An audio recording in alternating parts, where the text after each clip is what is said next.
Aboudraman Tiani, Guillaume Soro, ils n'aiment pas la vérité.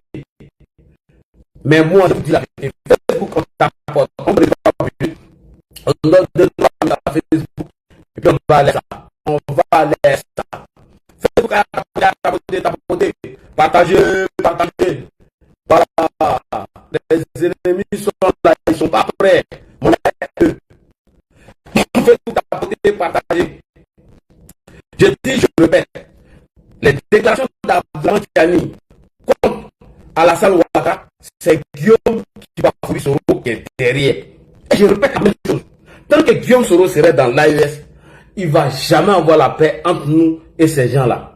Voilà. Donc, partagez, tapotez, partagez. Guillaume, on est ensemble jusqu'à la gare. On ne va pas te laisser. Toi, Tiani, on vous allumer. Vous tous. Tous les 2 zozos seront allumés. Partagez, les gars, partagez. On va aller rapidement, les gars. On partage vite fait, voilà. Ah, Guillaume Soro. Diaye Srangonya. T'as peur? On va allumer la télé, petit. Partagez. Aya, partagez. Il est très là. Moro bête là. Quoi, Aboudraman Tiani. Naloma, c'est dents pourries là. Partagez. Voilà, on va aller rapidement. On partage vite fait. Voilà. On partage. Parce qu'il y a Guillaume Soro et Aboudraman Tiani qui ont décidé de signaler le live. Non, on s'en fout. Partagez les gars, partagez. On va aller rapidement dans 1 minute. Partagez. Aya, partagez. Guillaume Soro, tu vas nous sentir tout à l'heure. Tu vas voir ce qui est dedans. Voilà, partagez les gars. Madame Niele Kaba, mes félicitations. Voilà, merci beaucoup. Toi au moins tu mets respect. Il n'y a pas de yaya dedans. Moi je vous ai dit de laisser les autorités vont gérer ça. On gérer ça au calme. Venez nous effrayer. Alors, on va aller rapidement. Ils sont en train de signaler au truc. Il faut bloquer la personne, s'il te plaît. C'est qui? TikTok là? C'est qui? Mettez son nom. La personne qui bloque là, et la personne qui signale là. Mettez son nom. Prince Fort. Voilà, Prince Fort. Allez. Voilà, au revoir, hein, Prince Fort. Ah, voilà, il est muté. Son Moudia au carré. Son Moudia de Aboudraman Tiani, Moudia de Guillaume Soro. C'est Ladji qui dit ça. Moudia d'Aboudraman Tiani, Moudia de Guillaume Soro. Voilà, les deux leurs Moudia. J'ai pissé Aboudraman Tiani, j'ai pissé Guillaume Soro. Alors, rapidement, on va aller rapidement, les gars. On va aller rapidement. Voilà. Prince qui est bloqué.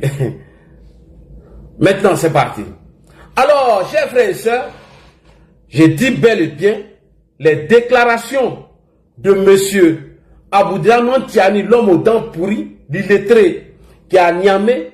Ces déclarations, c'est Guillaume Soro qui est derrière.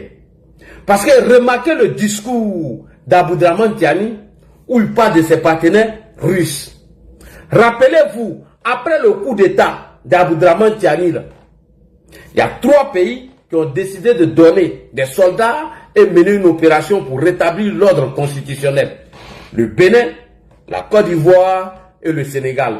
Chose n'est plus là, comme on appelle. Macky Sall n'est plus là, donc ils n'ont plus affaire à Macky Sall. Depuis lors, ils ont gardé dents contre la Côte d'Ivoire et le Bénin.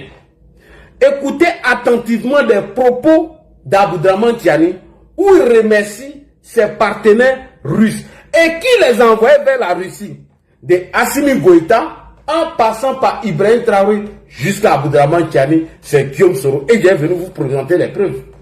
Peut-être que vous avez oublié, mais moi l'a dit, je vais vous faire la voix aujourd'hui. Que c'est Guillaume Soro qui est derrière les déclarations de ce monsieur. Sans oublier qu'ils ont des alliés en Côte d'Ivoire quand on les regarde. Donc on arrive. On écoute attentivement monsieur Aboudraman Tiani. C'est parti. La base aérienne ou l'aéroport international d'Iamani de façon plus large a fait l'objet d'une tentative d'infiltration par des mercenaires téléguidés.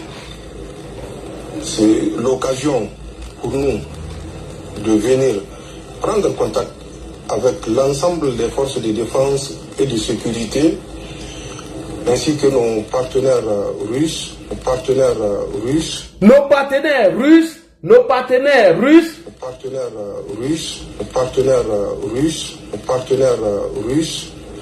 pour leur prompte réaction qui a permis dans les 20 minutes qui suivent de... Merci beaucoup. Alors, qui a envoyé ces voyous-là vers la Russie? C'est Guillaume Soro. Rappelez-vous, au lendemain des élections présidentielles en Côte d'Ivoire, quand Guillaume Soro a appelé l'armée à renverser le monsieur Alassane Ouattara, Emmanuel Macron a notifié à Guillaume Soro qu'il n'était pas la bienvenue en France. Il a demandé à Guillaume de quitter la France. Lorsque Guillaume Soro a quitté la France, où il a déposé ses bagages. Et quand Guillaume Soro a déposé ses bagages là-bas, qu'est-ce qui est arrivé en Côte d'Ivoire? On va vous faire la part. Emmanuel Macron dit ici à Guillaume de quitter la France. Parce qu'il a fait une déclaration où il a appelé l'armée à renverser Alassane Ouattara. Au lendemain du scrutin de 2020, on écoute ici Emmanuel Macron qui demande à Guillaume Soro de quitter la France, où Guillaume est parti après. Comment Assimi a rejoint Soro? Comment Soro a réussi à manipuler Assimi Goïta pour qu'on arrête nos 49? Et lorsque Guillaume Soro décide de revenir dans l'AES, qui joue le rôle? Et puis, Guillaume Soro a été reçu à Niamey et chez Ibrahim Traoré. Depuis l'arrivée de Guillaume, ces deux zozos maintenant ont commencé à nous attaquer. On écoute ici Emmanuel Macron. Plus en France, mais où est-il? Alors, l'entourage de l'ancien président de l'Assemblée ivoirienne n'a pas voulu en dire plus. Pierre Fiation, il ne serait d'ailleurs plus le bienvenu dans l'Hexagone. Guillaume Soro est désormais indésirable sur le sol français. Emmanuel Macron l'a clairement notifié hier dans l'interview qu'il a accordée à nos confrères de Jeune Afrique. Il n'a pas à créer le désordre et sa présence n'est pas souhaitée sur notre territoire tant qu'il se comportera de cette manière, a dit le président français en référence à l'appel à l'insurrection en Côte d'Ivoire lancé le 4 novembre dernier depuis la France. Depuis le 4 novembre, quand Guillaume Soro a appelé à une insurrection en Côte d'Ivoire, le 21 novembre 2020, Emmanuel Macron l'a dit qu'il n'a pas quitté le territoire français. Voilà ce que RFI est en train de nous dire. On écoute. L'ancien Premier ministre ivoirien. Un appel qui avait suscité la colère des autorités ivoiriennes. Abidjan avait demandé à Paris de réagir. Dans l'entourage du président français, on expliquait alors avoir fait passer un message à Guillaume Soro, l'appelant, je cite, à ne pas confondre opposition politique et coup d'État.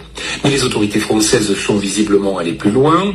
Elles auraient demandé à l'ancien chef rebelle de quitter le sol français, ce qu'il aurait fait. Question, que se passerait-il si Guillaume Soro venait à regagner la France? Pourrait-il être arrêté? Selon un document que RFI s'est procuré, la justice ivoirienne a en tout cas transmis ce mercredi aux autorités françaises des mandats d'arrêt contre Guillaume Soro et 3 de ses proches qui résideraient en France. Parmi eux, Moussa Touré, son directeur de communication, et Abdoulaye Fofana, son aide. Point. Alors, lorsque Guillaume Soro décide de quitter la France, il allait où? En Russie, entre juin et juillet 2022. Et qu'est-ce qui s'est passé en juillet 2022? L'arrestation des 49 soldats ivoiriens. Alors, RFI continue encore dans ses enquêtes. Lorsque Emmanuel Macron demande à Guillaume de quitter le territoire français, Guillaume Soro décide d'aller en Russie. Guillaume décide d'aller en Russie pour faire quoi? Voici la question. On écoute encore le reportage de France 24. Vous expliquez également que Guillaume Soro s'est rendu en toute... C'est parti. Vous expliquez également que Guillaume Soro s'est rendu en toute discrétion à Moscou, c'était entre juin et juillet 2022. Pourquoi ce voyage a-t-il... Entre juin et juillet 2022, Guillaume Soro va en Russie. Et qu'est-ce qui s'est passé? L'arrestation de nos 49 soldats. Quel rôle il est parti jouer là-bas? On va en parler. Pourquoi ces zozos-là sont allés vers la Russie? C'est là qu'on est en train de partir. Pourquoi Abdourahmane Tiani accuse Alassane Ouattara quand je vous dis que c'est Guillaume qui est derrière? On y va tout doucement, on va arriver. On écoute votre attention. Alors, il faut dire que personne n'est interdit, aucun homme politique n'est interdit d'aller en Russie, mais dans le contexte actuel, se rendre à Moscou, rencontrer les vice-ministres des Affaires étrangères, c'est pas anodin. Il y a un contexte mondial particulier et sur le continent, une guerre d'influence entre la Russie et la France, et donc c'est un peu un positionnement politique. C'est un positionnement politique entre la guerre d'influence entre la Russie et la France. Lorsque Guillaume arrive, qu'est-ce qu'il fait? Ce sont les Franklin qui ont œuvré pour que Guillaume Soro se fasse passer pour le représentant des gens de l'AES là, tels que Assimi Goïta. On écoute encore Robert Navarro, RFI. Avec vous, Norbert Navarro, à la une de la presse française ce matin, Guillaume Soro, la traque. Près de 3 ans après avoir été invité à quitter la France, Guillaume Soro demeure introuvable, énonce Jeune Afrique. Depuis 2 ans, la localisation et les mouvements de l'ex-premier ministre, ex-président de l'Assemblée nationale et ex-chef de la rébellion en Côte d'Ivoire sont l'objet de toutes les attentions au sein des services de renseignement ivoiriens, signalant que les passeports ivoiriens de Guillaume Soro arrivent bientôt à expiration.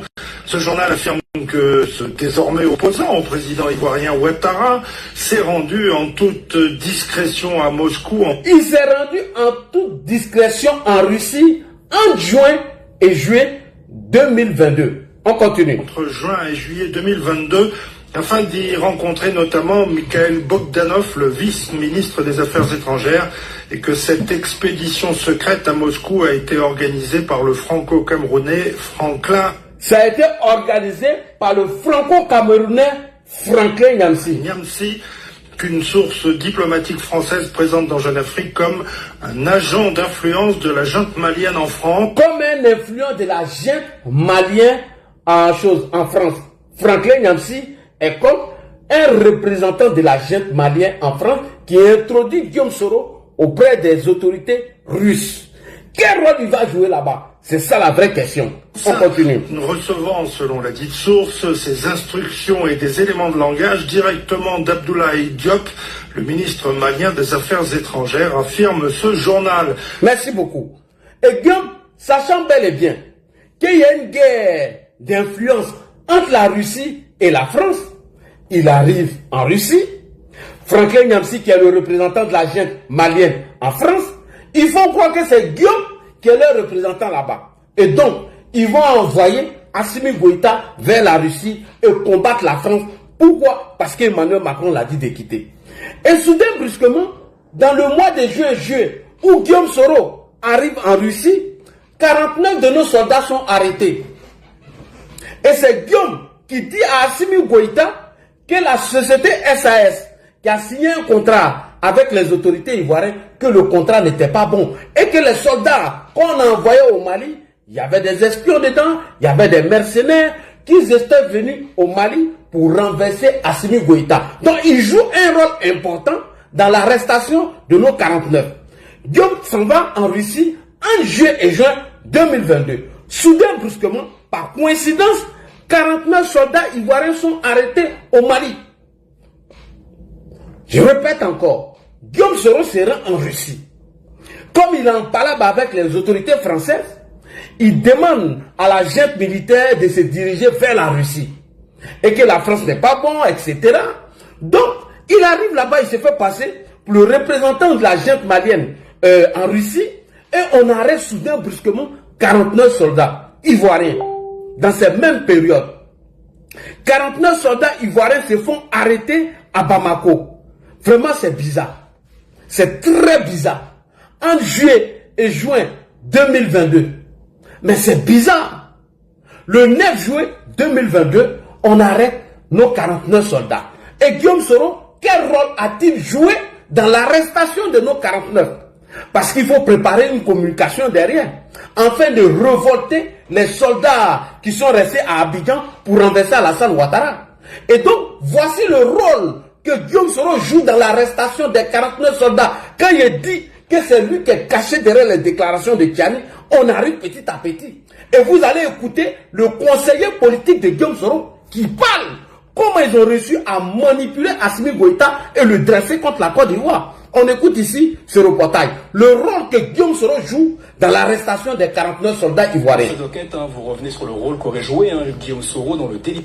Dans cette enquête, vous revenez sur le rôle qu'aurait joué Guillaume Soro dans le délicat dossier des 49 soldats ivoiriens qui avaient été détenus au Mali. Concrètement, qu'aurait-il fait dans ce dossier? On peut dire qu'il a expliqué aux autorités maliennes les incohérences qu'il y avait dans le contrat qui liait la société SAS à l'armée ivoirienne, et certaines de ces informations ont servi aux autorités maliennes à détenir et arrêter les soldats. Il donne une information aux autorités maliennes suite au contrat qui a été signé avec la société SAS, ce qui amène Assimi Goïta à arrêter nos 49 le 9 juillet 2022, alors que Guillaume s'est rendu en Russie comme le représentant de la jeune malienne en Russie, puisqu'il est en conflit avec les autorités françaises. Et donc Guillaume arrive, soudain brusquement le 9, on arrête nos 49 soldats. Et derrière, une communication sûre. Et le conseiller politique de Guillaume Soro, en l'occurrence Franklin Nyamsi, se rend à Bamako. Quelques jours après l'arrestation de nos 49 soldats, il va enfoncer nos soldats. Quand je dis que c'est Guillaume qui est derrière la déclaration de Tiani, on est en train de partir. Et vous allez comprendre pourquoi il est derrière. Pourquoi Tiani s'acharne sur vous.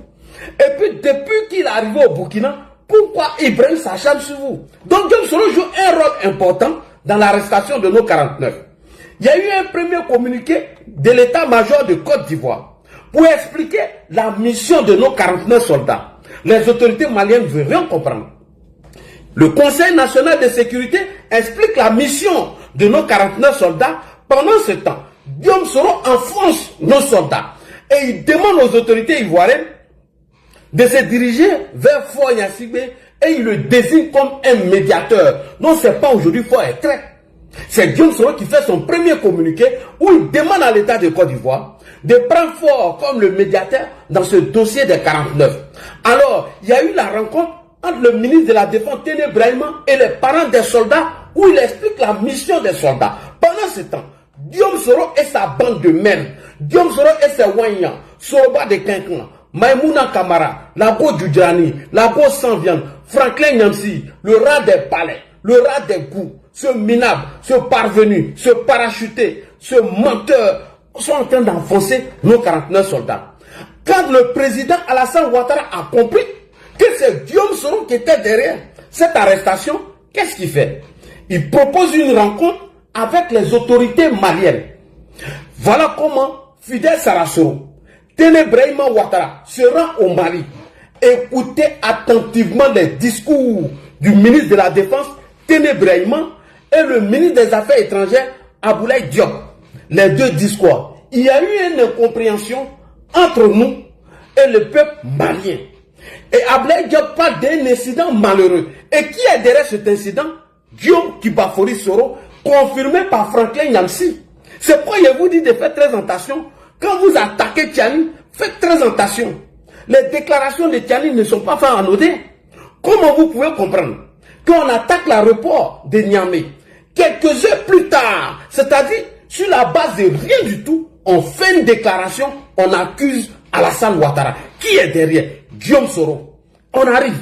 On se rend maintenant à Bamako. Écoutez attentivement. Le ministre de la Défense, Téné Brahima, sa déclaration, et écoutez la déclaration de M. Aboulaye Diop.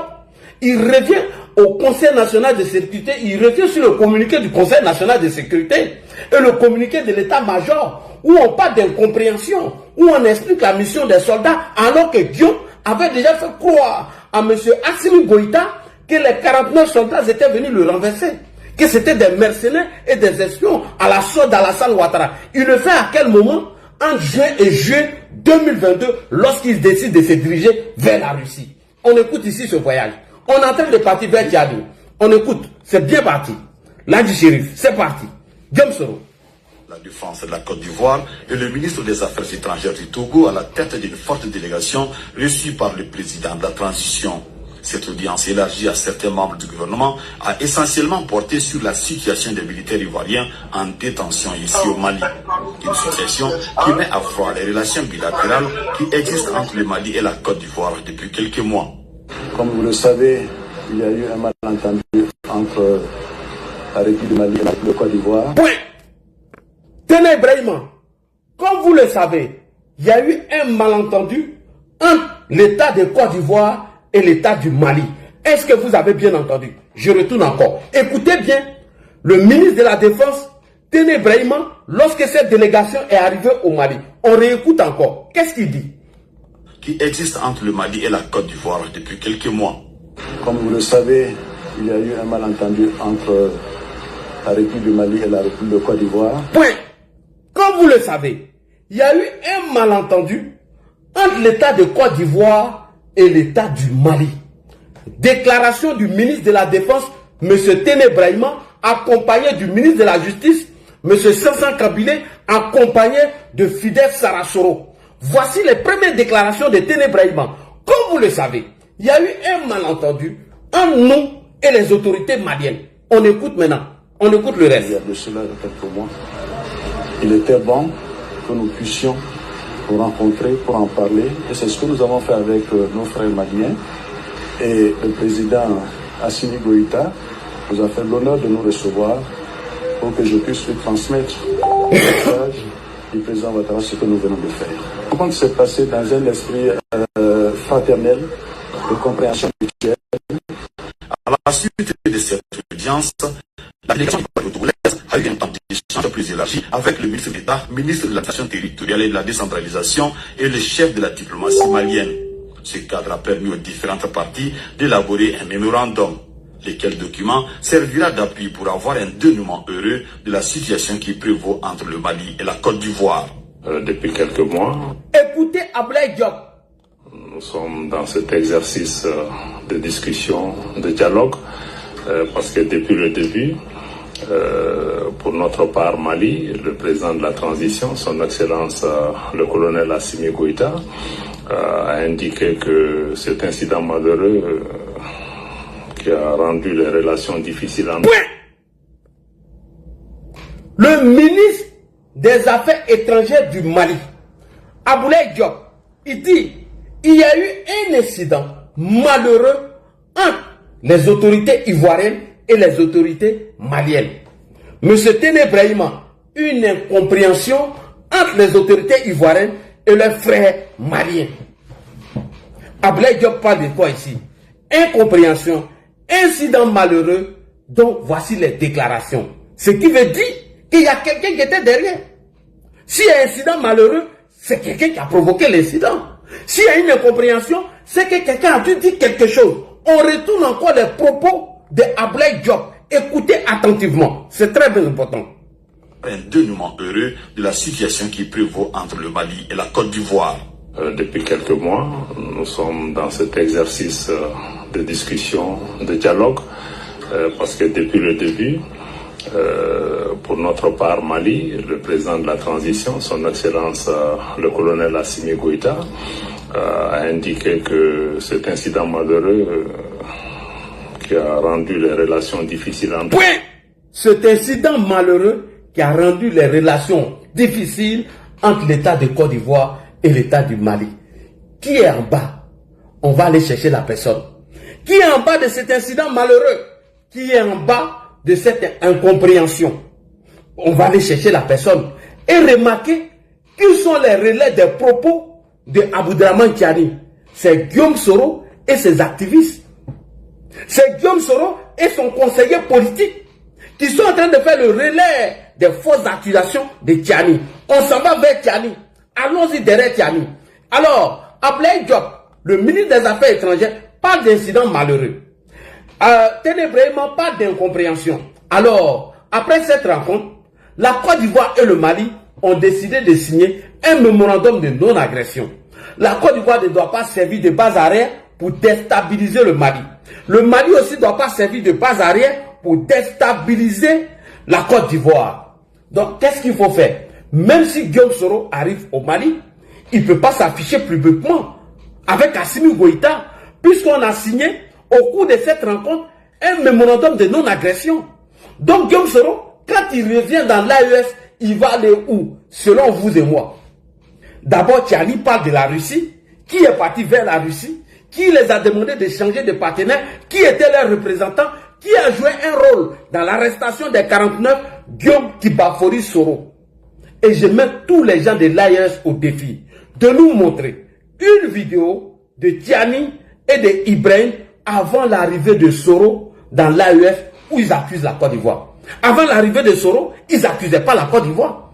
Ibrahim n'accusait jamais la Côte d'Ivoire. Il a fallu l'arrivée de Soro là-bas, organisé par Assimi Goïta, puisque lui-même, il est déjà carrément éliminé. Il respecte le mémorandum de non-agression entre nous.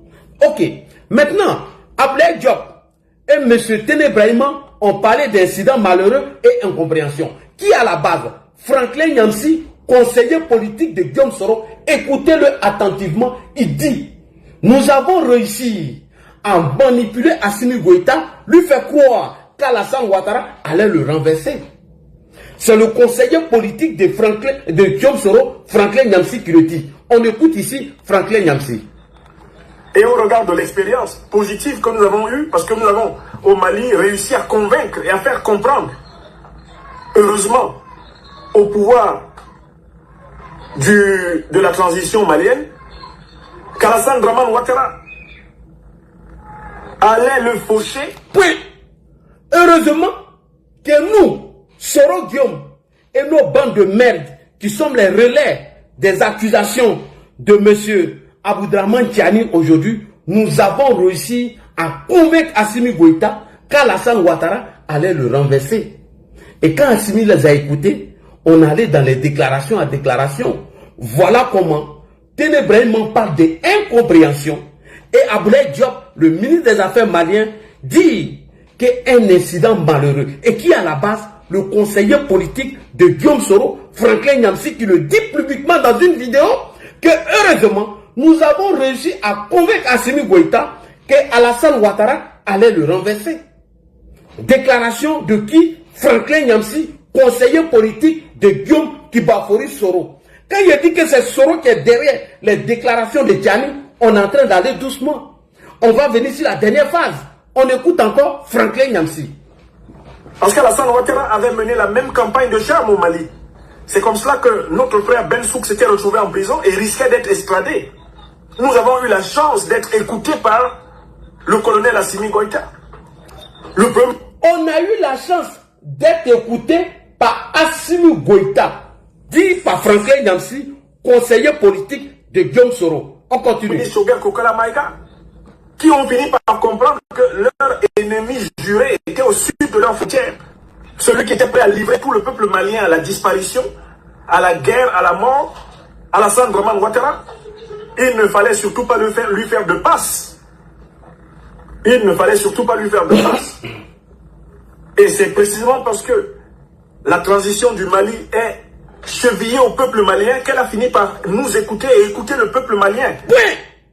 Tellement on a insisté dans nos mensonges et nos bêtises et la diffamation, Assimi Goïta a décidé de nous écouter. Vas-y Franklin. Qui lui disait libérer ceux de nos frères qui résistent contre Ouattara, parce que Ouattara est contre le peuple malien. Donc, sans ce travail de conviction avec le Burkina, sans ce travail de conviction avec la Guinée, il est extrêmement important que tous les Africains qui sont en résistance contre les dictateurs ne mettent pas les pieds dans ces pays. Merci beaucoup. Donc, Guillaume Soro et sa bande, c'est eux qui sont en train de nous mettre en conflit avec l'AES. Alors, dernier point, avant d'arriver même sur Tiani, rappelez-vous, lorsque Guillaume Soro est arrivé au Niger, ses premières déclarations, qu'est-ce qu'il dit? Il dit là où des gouvernements élus démocratiquement ont refusé de me recevoir sur ma terre ancestrale, ce sont des gouvernements de putschistes qui m'ont reçu chez eux, des gouvernements militaires. Alors que le même Guillaume Soro nous avait déjà parlé en 2020 dans un bar, après avoir fini de boire son Tchapalo, que lui, Guillaume Soro, dans la CEDEAO là, il avait ses présidents et qu'il a lutté avec Alassane Ouattara.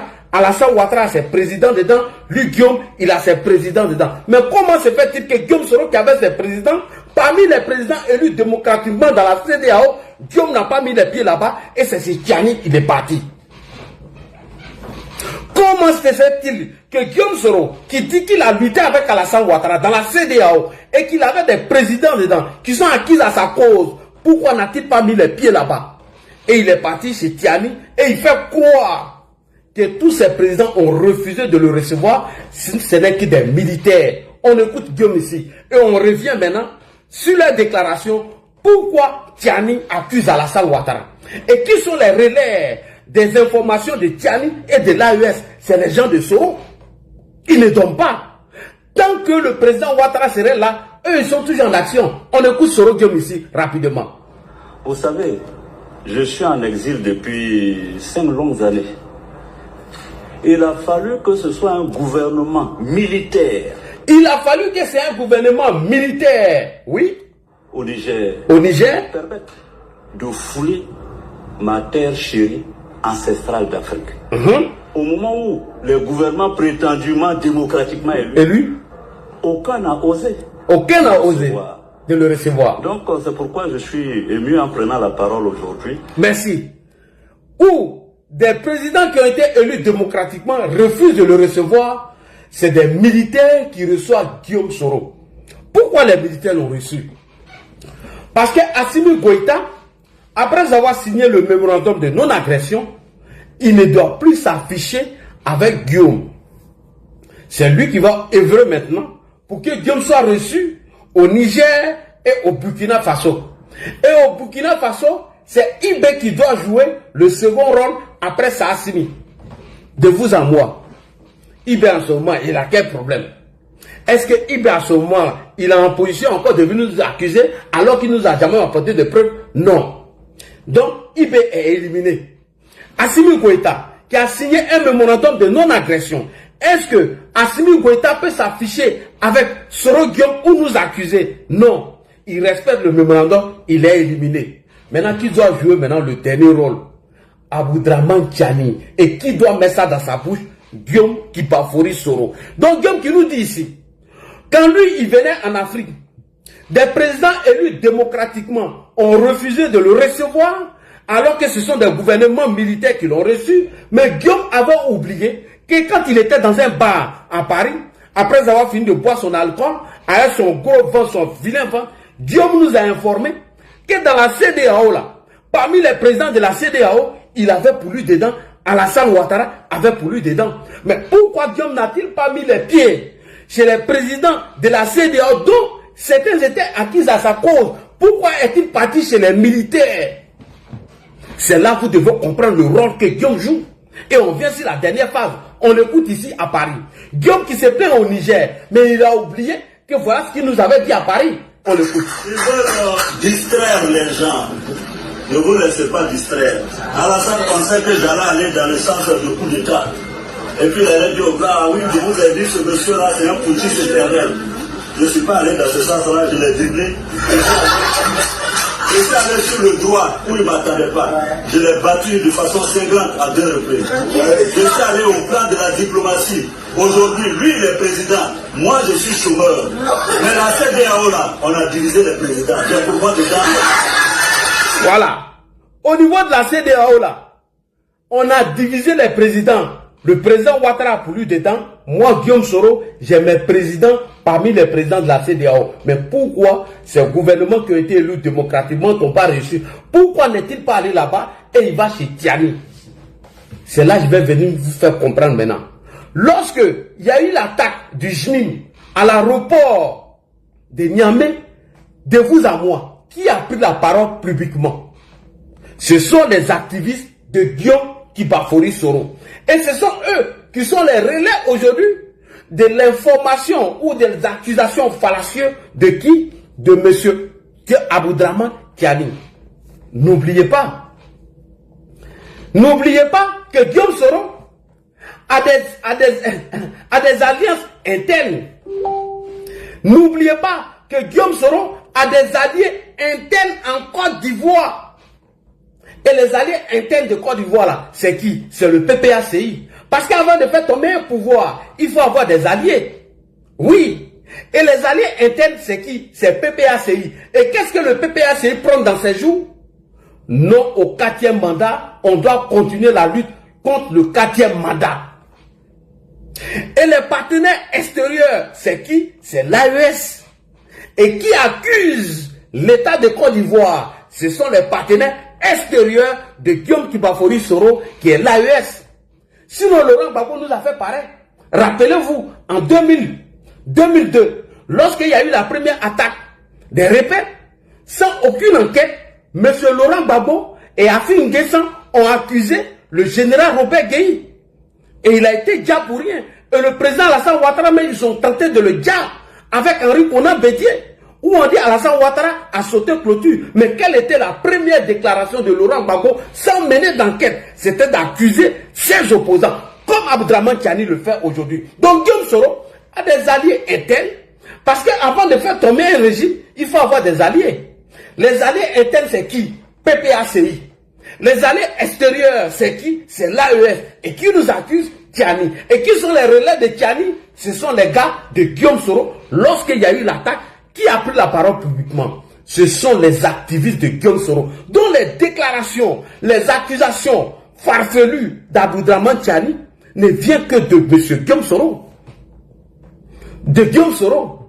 Parce qu'ils sont toujours dans l'optique de renverser le régime d'Alassane Ouattara, qui n'ont pas encore accepté d'ailleurs. Donc il faut créer une crise. Et suite à cette crise, ça peut dégénérer, ça peut provoquer le renversement du régime d'Alassane Ouattara. Voici donc, on accuse Alassane Ouattara. Donc je salue ici la posture de Mme Niele Kaba, qui a interpellé l'ambassadeur du Niger. Parce qu'on sait qui est derrière. Raison pour laquelle on ne sort pas pour faire les déclarations. Donc on écoute ici les activistes de Guillaume Soro lorsqu'il y a eu les premières attaques. Et c'est eux aujourd'hui qui jouent le rôle du relais de l'information et des accusations fallacieuses de qui? De Abdraman Tiani. Comme ils l'ont fait dans le cas des 49, comme ils l'ont fait dans le cas d'Ibrahim Traoré. Et aujourd'hui, ils sont en train de faire pareil dans le cas de qui? De M. Abdraman Tiani. Donc c'est Guillaume Kibafori Soro qui orchestre tout, qui est derrière. Raison pour laquelle je disais à mes frères, ne vous attaquez pas au peuple nigérien. Faites très attention. Nos autorités savent ce qu'ils sont en train de faire. Écoutez ici les déclarations des gens de Guillaume Soro. Tous les volontaires de l'AES sont debout, vont debout. Vous ne dormez pas, je suis sûr que vous ne dormez pas. Partout où vous êtes à Niamey, partout où vous êtes, les patriotes de Niamey, du Niger, partout, il faut que vous soyez debout pour protéger la transition, pour protéger le général d'armée Abdraman Tiani. On envoie ici un message fort aux patriotes, aux panafricains, aux souverainistes, aux Africains dignes du Niger de se dresser et de faire face à toutes les velléités, à tous ceux qui veulent mettre fin à la transition qui est en cours. Partout où vous êtes à Niamey, je vous demande ici ce soir de ne pas dormir et de protéger votre pays comme la prunelle de vos yeux. Partout où vous êtes à Niamey, ne restez pas chez vous. Vous devez sortir et être le bouclier de votre développement. Parce que les prévaricateurs, les bandits, les pilleurs, les rasieurs, les voleurs, les malfrats veulent venir encore mettre votre pays sans dessus, sans dessous. Partout où vous êtes au Niger, à Niamey, vous devez faire le cordon de soutien et de solidarité au président Abdraman Tiani. Le CNSP, par son peuple vaillant, dynamique et fier, digne, ne peut pas accepter. Nous vous demandons de rester vigilants, parce que l'attaque aujourd'hui est actuellement contenue. Mais nous vous demandons de rester vigilants. Peuple de Niamey, nous voulons voir votre direct. Sortez de chez vous. Point. Alors, pourquoi soutenir M. Abdraman Tiani? Le partenaire extérieur de Guillaume Soro, c'est l'AES qui sert de base arrière pour renverser le régime d'Alassane Ouattara. Et c'est pourquoi il faut l'accuser, il faut le salir, il faut faire croire aux Haïtiens que Alassane Ouattara, c'est le mal d'Assimi Goïta, d'Abdraman Tiani et de M. Ibrahim Traoré. Et c'est ce rôle que les militants de Guillaume Soro jouent aujourd'hui. Donc après la déclaration, les accusations farfelues de M. Aboudraman Tiani, automatiquement le relais de Guillaume Soro se met en marche. Parce qu'aujourd'hui, l'AES qui est un partenaire extérieur et PPACI qui est un partenaire interne de Guillaume Soro qui continue de dire non au 4e mandat, l'AES doit servir de base arrière pour renverser Alassane Ouattara. Mais pour le renverser, il faut le salir. Il faut faire croire que c'est lui qui envoie les terreaux en attaquant leur régime. Alors que le régime a fait une déclaration que c'est eux qui sont à la hauteur, et que c'est eux qui sont les auteurs de ces attaques. Mieux, l'activiste de Guillaume Soro qui vient de vous parler ici. On a cette déclaration ici. Tout le monde le sait, qu'il a dit publiquement que le rôle de Guillaume Soro, l'intention de Guillaume Soro, c'est de faire partir Alassane Ouattara par un coup d'État. On le cite ici. Je rêve que vous tombez par un coup d'État. C'est pas un débat. Je pense, je rêve, je bois de l'eau, je mange, que Ouattara tombe par un coup d'État. Je l'ai dit. Et c'est par ça que vous allez tomber. Parce qu'aucune coalition politique, aucun politique ne va vous débrouiller. C'est pas un coup d'État que vous allez tomber. Et je le dis encore une fois de plus. Et je suis partisan d'un coup d'État contre vous. Je le dis encore. Ne comptez pas sur moi. Je suis partisan parce que l'État de Côte d'Ivoire a été braqué en 2020. Alors, moi, je parle à titre personnel. Je suis partisan que vous tombez par un coup d'État. Et je milite pour qu'un soldat de Côte d'Ivoire sorte et vous balaye. Moi, je m'assume. Et beaucoup de soldats le pensent comme moi. Et je peux être hypocrite. Et je vous le dis, vous tomberez par un coup d'État. Vous tomberez par un coup d'État. Merci beaucoup. Alors ici, pour terminer, avant de vous donner la parole, donc, je remercie d'abord Mme Niélé Kaba d'avoir interpellé l'ambassadeur du Niger et lui dire pourquoi on accuse Alassane Ouattara, ils n'ont qu'à apporter les preuves, sans quoi il aura des sanctions. Merci beaucoup à vous, madame. Je vais convoquer ici le ministre Mamadou Touré. Monsieur le ministre, puisque la stratégie de Djencha de Guillaume Soro a échoué, aujourd'hui, il s'appuie sur ses partenaires extérieurs, qui est l'AES qui doit servir de base arrière, avec la complicité de ses alliés internes, qui est le PPACI, qui continue de dire non au 4e mandat pour renverser le régime. Comme la stratégie de Djencha a échoué, Guillaume Soro veut appliquer encore d'autres méthodes. Monsieur le ministre Touré Mamadou, quelle était la stratégie de Djencha de Guillaume Soro? Le livre de Djencha, où Guillaume Soro a lu, et il voulait mettre en application ce qui a échoué en 2025, où il y a beaucoup de militants du PPACI qui sont en prison. Monsieur le ministre, pouvez-vous expliquer à nos militants ici, afin de faire comprendre aux gens de l'AES que Guillaume Soro est en train de les induire en erreur? Les sanctions, si elles tombent contre Aboudraman Tiani, c'est Aboudraman Tiani et sa population qui vont le payer par les autorités ivoiriennes. Tout ça pour servir un aventurier, un opportuniste, un criminel, un bandit, un voyou.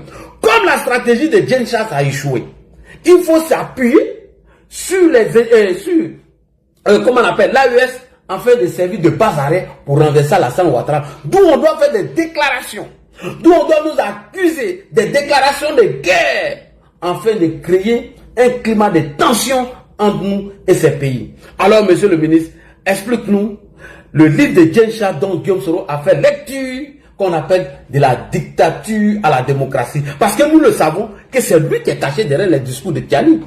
Parce que Tiani ne peut pas venir après des attaques contre l'aéroport de Niamey à quelques heures, et il conclut et il dit que c'est Alassane Ouattara, Patrice Talon et M. Emmanuel Macron.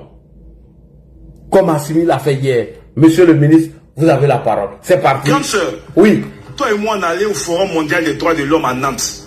Est-ce que tu te rappelles? Bon. En marge de ce forum, et vraiment c'est ma conclusion, en marge de ce forum, il y a des groupes de jeunes qui sont des jeunes activistes qui ont fait des révolutions en Géorgie, en Ukraine, etc., etc. Et le Forum des droits de l'homme est un forum où les gens viennent partager les expériences. Et là, j'ai eu contact avec certains de ces jeux qui expliquait un peu la lutte pacifique. Comment arriver au bout des pouvoirs dictatoriaux, mais de façon pacifique, non violente. Et ils m'ont remis de la documentation. Écoutez très bien ce que je dis. Et il y a un grand livre qui a servi de base à tous ceux qui ont fait les révolutions non violentes en Géorgie, en Ukraine, même dans les pays maghrébins. L'auteur s'appelle Jane Sharp. Si Guillaume Soro m'écoute, ça fait clic dans sa tête. L'auteur s'appelle Jane Sharp. Et le livre, c'est de la dictature à la démocratie.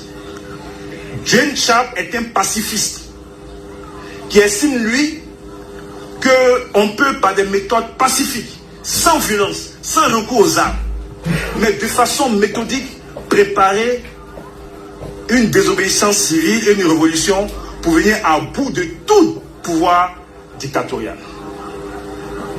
Je dis bien de façon pacifique, sans armes, sans violence. Ce livre-là, je l'ai acheté. J'ai pris plusieurs exemplaires. Et j'ai remis un exemplaire à l'un de mes aînés qui est ministre. Il est actuellement dans le gouvernement. Je ne citerai pas son nom. Quand on était au Golf Hotel, un matin on attend désobéissance civile. Moi, ça fait tic dans ma tête. Je suis allé voir ce grand frère, il me dit non, Guillaume Soro parle. En fait, le livre là que de Jane Sharp m'a donné, j'ai donné ça à Guillaume Soro. Donc on était en réunion, il venait de découvrir le livre de Jane Sharp. Donc il réunit tout le monde sur le chapiteau au Golf Hotel pour dire bon, on va faire des désobéissance civile. Il y a un auteur là aux États-Unis, Jane Sharp, il enseigne comment on peut descendre donc les dictateurs. Donc on va faire des désobéissance civile. D'ailleurs, je demande à des gens d'appeler Jane Sharp aux États-Unis. Point. Et Guillaume Soro rentre en contact avec Jane Sharp aux États-Unis. Continue, monsieur le ministre. En oubliant que les méthodes que lui utilise sont totalement contraires aux méthodes enseignées par Jane Sharp. Jane Sharp dit on peut faire révolution sans prendre fusil. On fait une révolution sans casser et autres. Et puis sa révolution de désobéissance civile, c'est pas allé quelque part. Parce que pendant qu'on lançait le modèle de désobéissance civile, on peut faire la vraie là. Ça a échoué puisque les gens partent au travail. Les gars disent, mais eux ils sont au Golf Hotel et puis dans la désobéissance civile. Les gars partent au travail. N'eût été l'ONU, l'armée de l'ONU et l'armée française, peut-être qu'on était encore dans cette crise-là pendant longtemps. C'est pas le modèle de désobéissance civile là qui a fait partie de Gbagbo, parce que les gens partent au travail.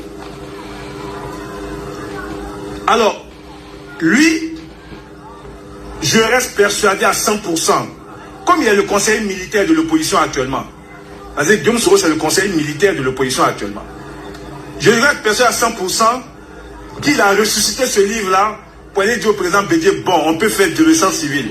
Et on met le président Bédié devant en se disant que comme, bon, lui, avec son âge, lui, on ne peut pas l'arrêter. Donc lui, il peut dire qu'il y a de désobéissance civile, mais vraiment, on ne peut rien lui faire. Mais je veux dire à Guillaume Soro que Jane Sharp, qui a écrit de la dictature à la démocratie, Jane Sharp a écrit un livre que nous allons utiliser contre lui. Le livre s'appelle L'anti-coup d'État, où Jane Sharp enseigne aussi comment par des méthodes pacifiques on peut déjouer toute velléité d'insurrection et de coup d'État. Donc Jane Sharp, qui a écrit de la dictature à la démocratie et qui appelle les désobéissances civiles, que lui il utilise mal avec les autres, le même Jane Sharp, vous parlez sur Google, a écrit l'anti-coup d'État. Il explique comment des groupes activistes qui peuvent être des dangers pour la démocratie, qui peuvent être des dangers pour des régimes démocratiques, mus par des velléités de renversement. Peut-être si Gbagbo avait eu Jane Sharp, lui, il aurait eu des problèmes.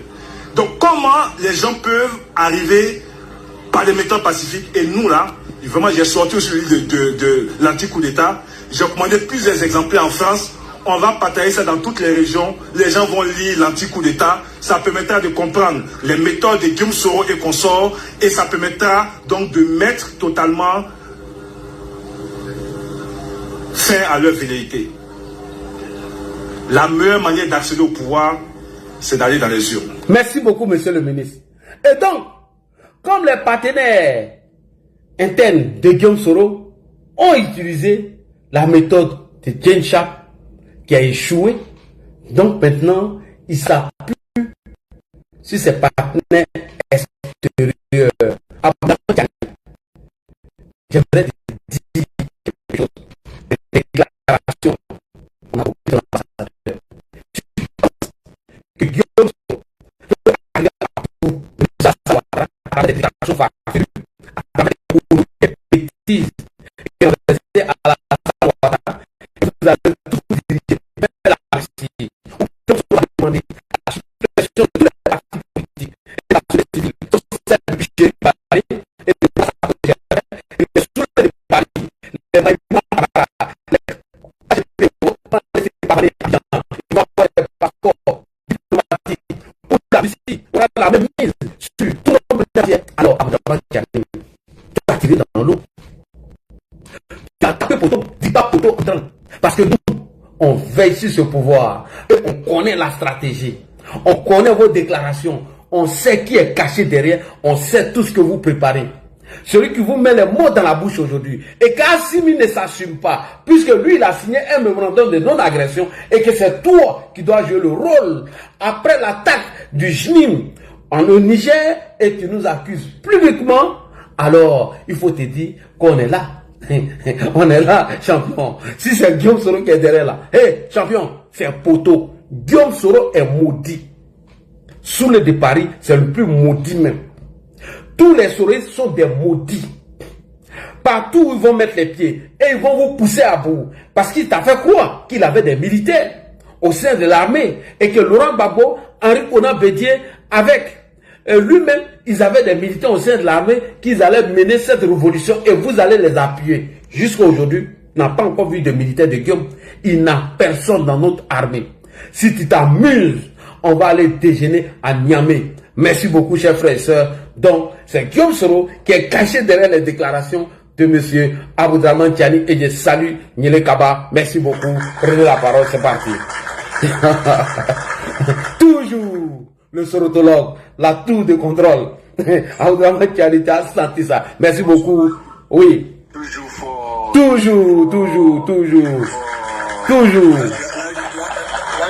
Ouais. Donc, Tiani, on connaît. On est vigilant. On est vigilant. Et salutations à Niele Kaba. Toujours. Ils étaient là, hein. Vous les avez vus, non? Il y a un mec qui est venu te targuer face à l'autre, là-bas vu. Il y a un soroïste qui t'a targué tout à l'heure. Ils sont tous là. Ils savent. Ils sont là. Je connais les méthodes de communication. Je les connais, ces soroïstes-là, je les connais. Ils sont là. Ils sont tous ici. Qui est révèle des accusations de Tiani actuellement? C'est lui. Donc s'il a fait tout là, ça veut dire tous sont là. C'est le maître qui est là. Oui.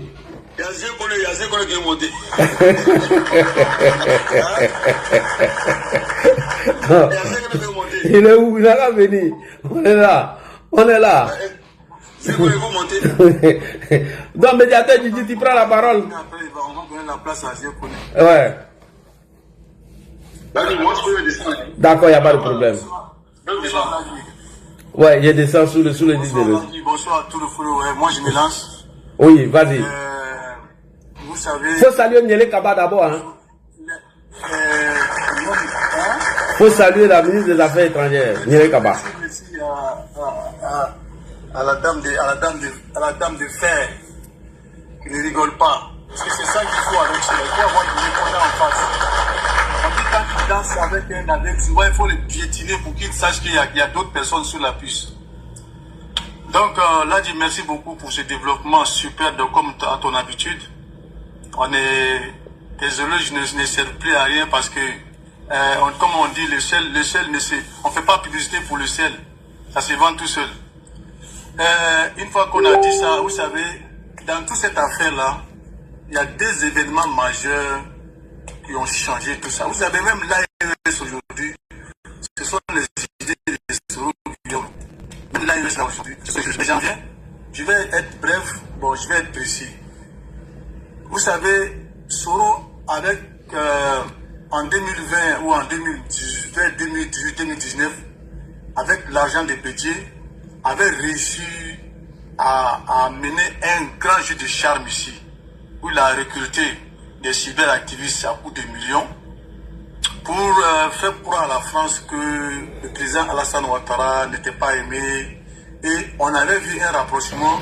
Il avait réussi à rentrer dans le cercle proche de Macron grâce à le jeune arabe là, qui était avec Ben Ali. Ouais, Ben Ali. Il avait réussi à rentrer dans le cercle de Macron.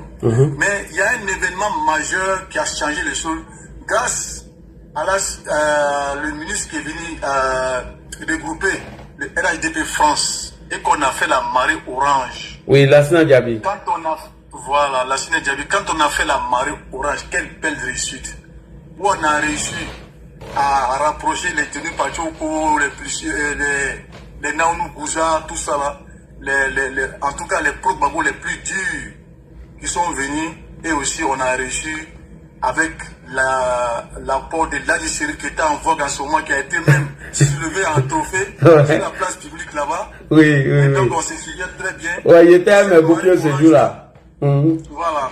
Cette marée orange-là a fait le déclic, a montré à l'Occident, aux Occidentaux, que ce que Soro Guillaume faisait là, tous ces papas, tous ces pubs médiatiques là, et que c'est Alassane Ouattara qui avait la force de frappe, en tout cas la force populaire entre ses mains.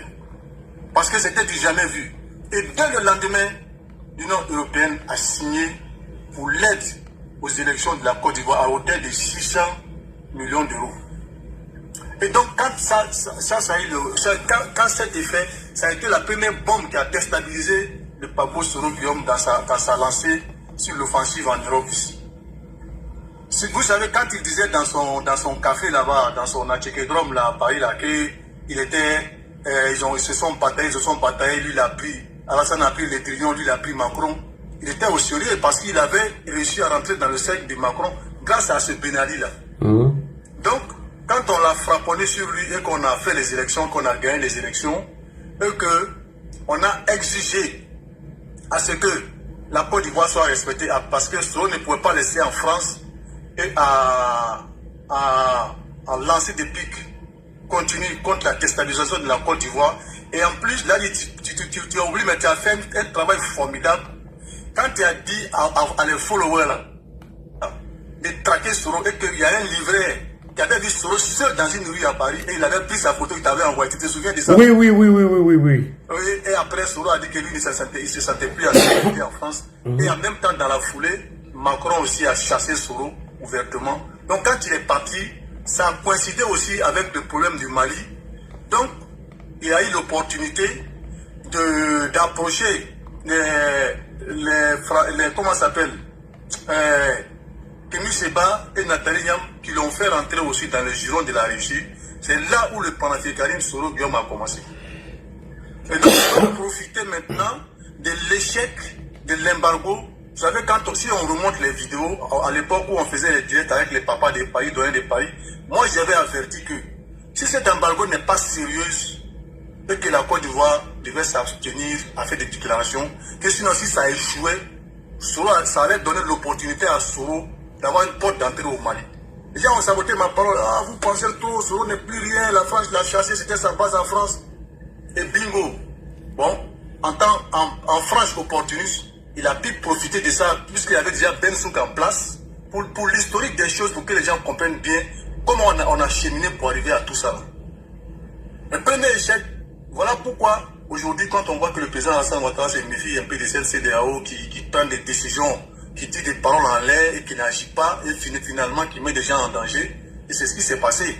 Et donc quand Soro a pu prendre pied maintenant dans le Mali, grâce à la manipulation de Choguel Maïga qui voyait en lui une opportunité d'enracinement de leur pouvoir en faisant de la Côte d'Ivoire et de la France leur punching ball, quoi. Taper dessus ça, et c'est avec ça ils ont réussi à galvaniser les gens, et dans la foulée aussi ils ont réussi à mettre Ibrahim au pouvoir de l'autre côté au Burkina.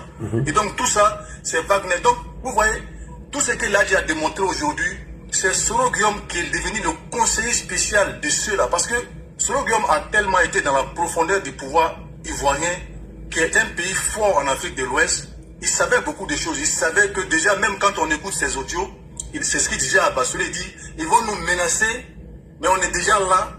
Et si on fuit, on fait sortir, si on est déjà là, ils seront obligés de faire avec nous. Donc vous voyez, donc Soro a été le conseiller de cela. Donc à cause de ça, ceux-là, ils pensent que si Soro est au pouvoir, en tout cas, ils vont avoir beaucoup d'avantages et beaucoup de bénéfices. Ouais, les deux ports. Voilà pourquoi ici. Voilà, les ports, tout ça là, parce que la Côte d'Ivoire, c'est un pays fort, tellement l'autoroute remonte jusqu'au Burkina, et ça va déjà faciliter l'approvisionnement de ces pays-là, et les ports qui se créent aussi vers faire que toutes ces infrastructures-là, l'AES voit ça comme une aubaine économique qui va faciliter et aussi leur essor économique. Merci. Donc vous voyez. Et puis ils vont voler toutes les richesses là, tout ça va passer par la Côte d'Ivoire. Et les Soulés vont venir se pavaner ici avec les Franklin Nyamsi et autres. Ils vont dissoudre tous les partis politiques.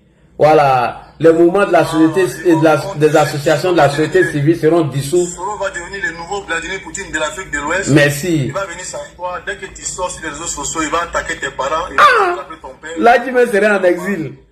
Ça c'est exil à vie. Donc vous voyez, franchement c'est dommage que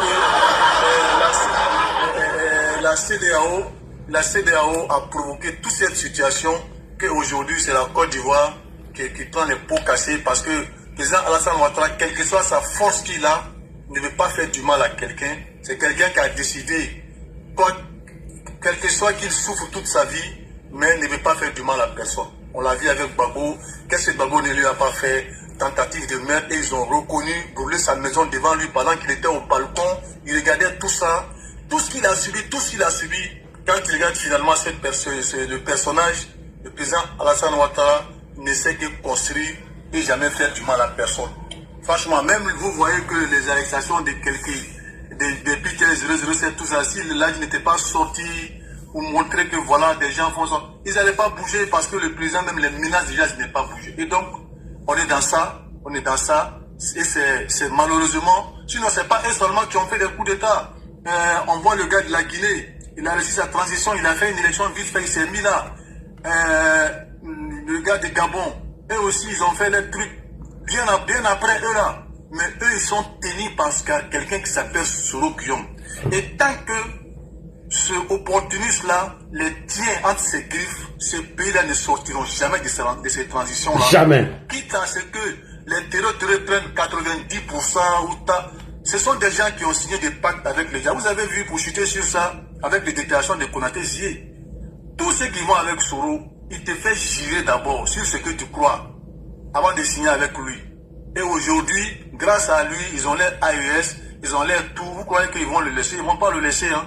Si la CEDEAO veut se décider à former eux aussi, montrer les dents aussi à cela, montrer les crocs aussi à cela pour dire que la CEDEAO aussi est un bloc, comme vous êtes devenu un bloc aujourd'hui.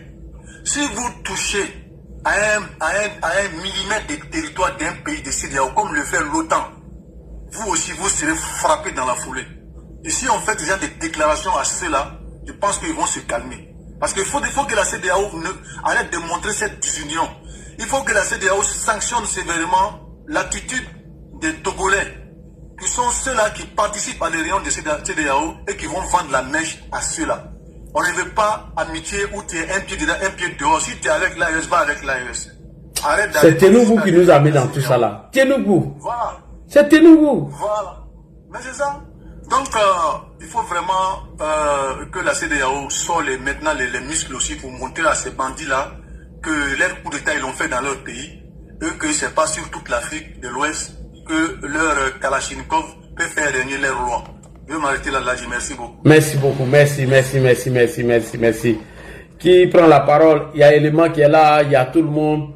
On y va les gars. Ladi, bonsoir. Bonsoir, attends d'abord, toi tu viens de monter, il y a Élément qui est là. Oui. Non, Ladi, il n'y a pas de problème. D'accord. Ouais, vas-y Jack. Pour ton information d'abord, Kabanyale n'est pas un fou, elle est de Bouna. C'est le même là. Après, Kabanyale. Ah ben.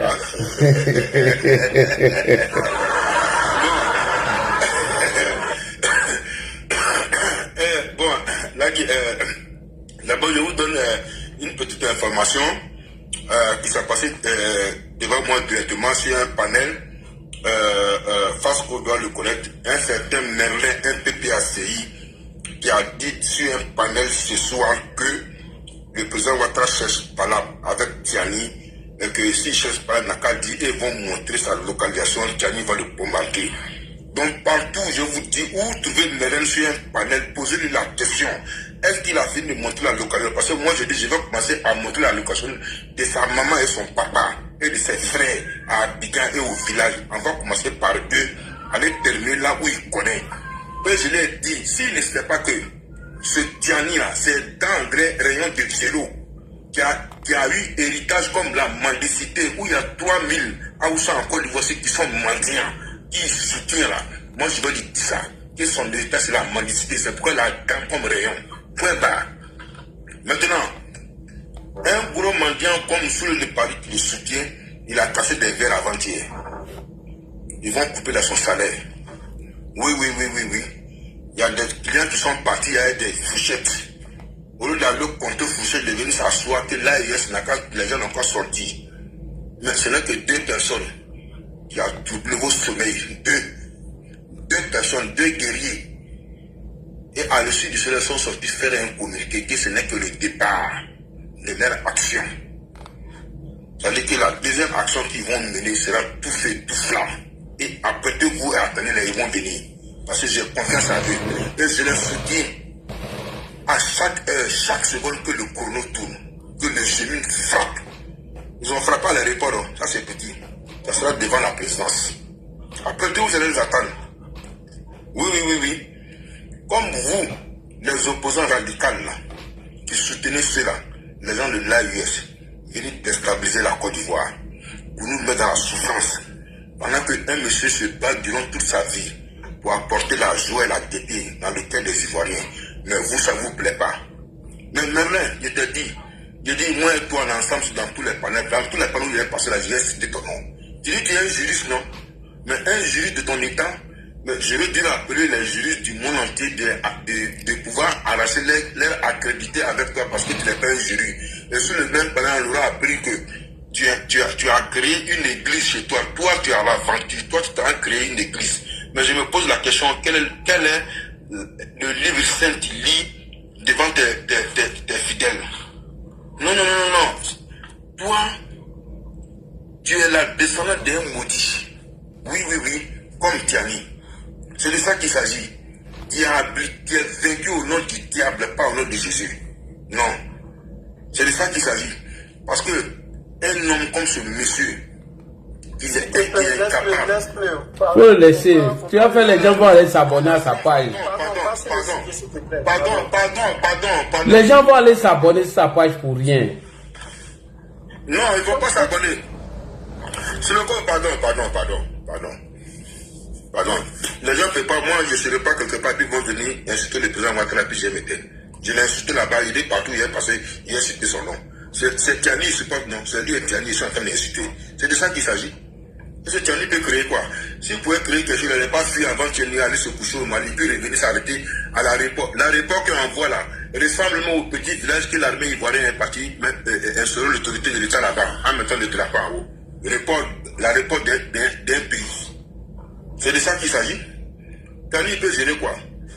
Il ne peut rien créer. S'il pouvait créer quelque chose, il n'allait pas dire merci à Wagner, il n'allait pas dire merci à la Russie. Pendant que tes soldats sont tombés au front et tu es incapable. Le peuple nigérien, là, les soldats nigériens, vous devrez vous réveiller vos consciences, vos crânes là, vos cerveaux que vous avez mis en location là, de localiser ça. Venez vous s'asseoir, vous poser la question pourquoi le chef même vient lui dire merci à la Russie. C'est de ça qu'il s'agit. Oui, c'est de ça qu'il s'agit. Voilà. Vous mourrez, vous êtes payé à 350 000 francs par mois, pendant qu'on donne 6 millions à des bandits qui sont chez vous là-bas, pendant qu'on donne 7 millions.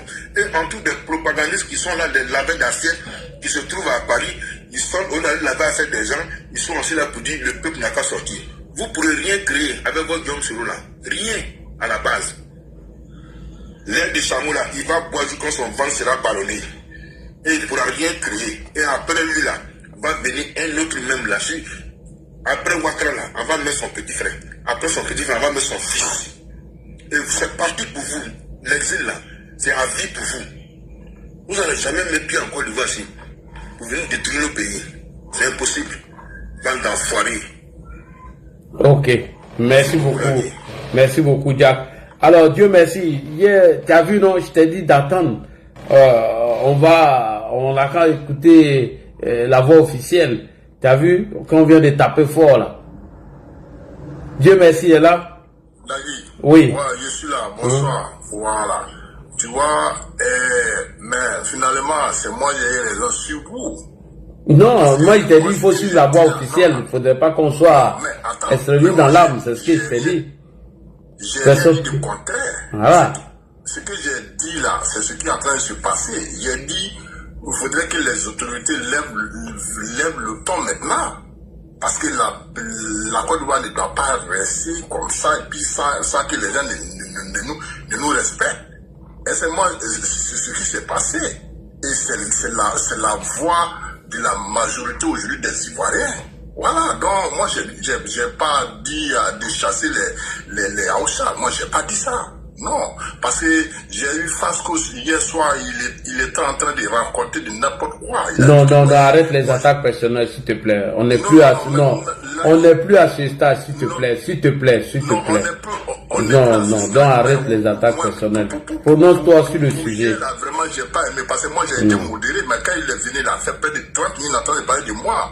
Pourtant, je n'ai pas dit quelque chose de grave. Non, passons à autre chose, s'il te plaît. S'il te plaît. Donc voilà, donc moi c'est une manière de dire que les autorités, enfin, ils écoutent maintenant le cri de guerre des Ivoiriens. La Côte d'Ivoire n'est pas un pays xénophobe. On ne chasse jamais les étrangers, mais le fait de dire, de respecter maintenant la nationalité ivoirienne, il faut que les autorités lèvent le ton là. Mais c'est ce qui se passe actuellement. Et sur toute la toile, tout le monde dit le même mot. Pour dire que non, trop c'est trop. Parce qu'on ne peut pas concevoir qu'un pays comme le Niger, on respecte d'ailleurs, mais à chaque bout de problème, c'est la Côte d'Ivoire qui est visée, c'est la Côte d'Ivoire qui est accusée. Mais attendez, nous aussi on a notre dignité à défendre, c'est ce qu'on dit. Voilà, donc les gens sont venus, d'autres ont essayé d'interpréter une manière pour dire, ouais, ne vous attaquez pas aux étrangers, mais si on voulait s'attaquer aux étrangers, et c'est ça, ce mot d'ordre là ne se donne pas sur les trucs. Et puis le régime qui est en place là, c'est pas un régime comme ça. Voilà, nous on a le bras ouvert, on a la main ouverte à tout le monde. Et pour construire un pays là, tu as besoin de l'effort de chacun. Voilà, mais en même temps, mais quand un pays comme ces pays dont en tout cas vous êtes en train de sacrifier pour tout pour eux, vous pensez que nous sommes les frères et sœurs et nous voulons la paix partout, et ceux-là qui pensent que c'est vous qui êtes leur problème, mais il y a un moment donné, tu vas dire non, trop c'est trop. Voilà, ça c'est le sentiment de tout bon Ivoirien, ça c'est clair. Maintenant, essayez d'interpréter ça autrement pour dire que nous on va à l'encontre de la politique du vieux. Non, tu vas pas nous dire ça, nous sommes ses enfants. Voilà, nous on n'a pas connu d'autres partis, et puis on ne connaîtra pas d'autres partis tant que le RADP est là. Voilà, mais nos émotions là, on doit les exprimer.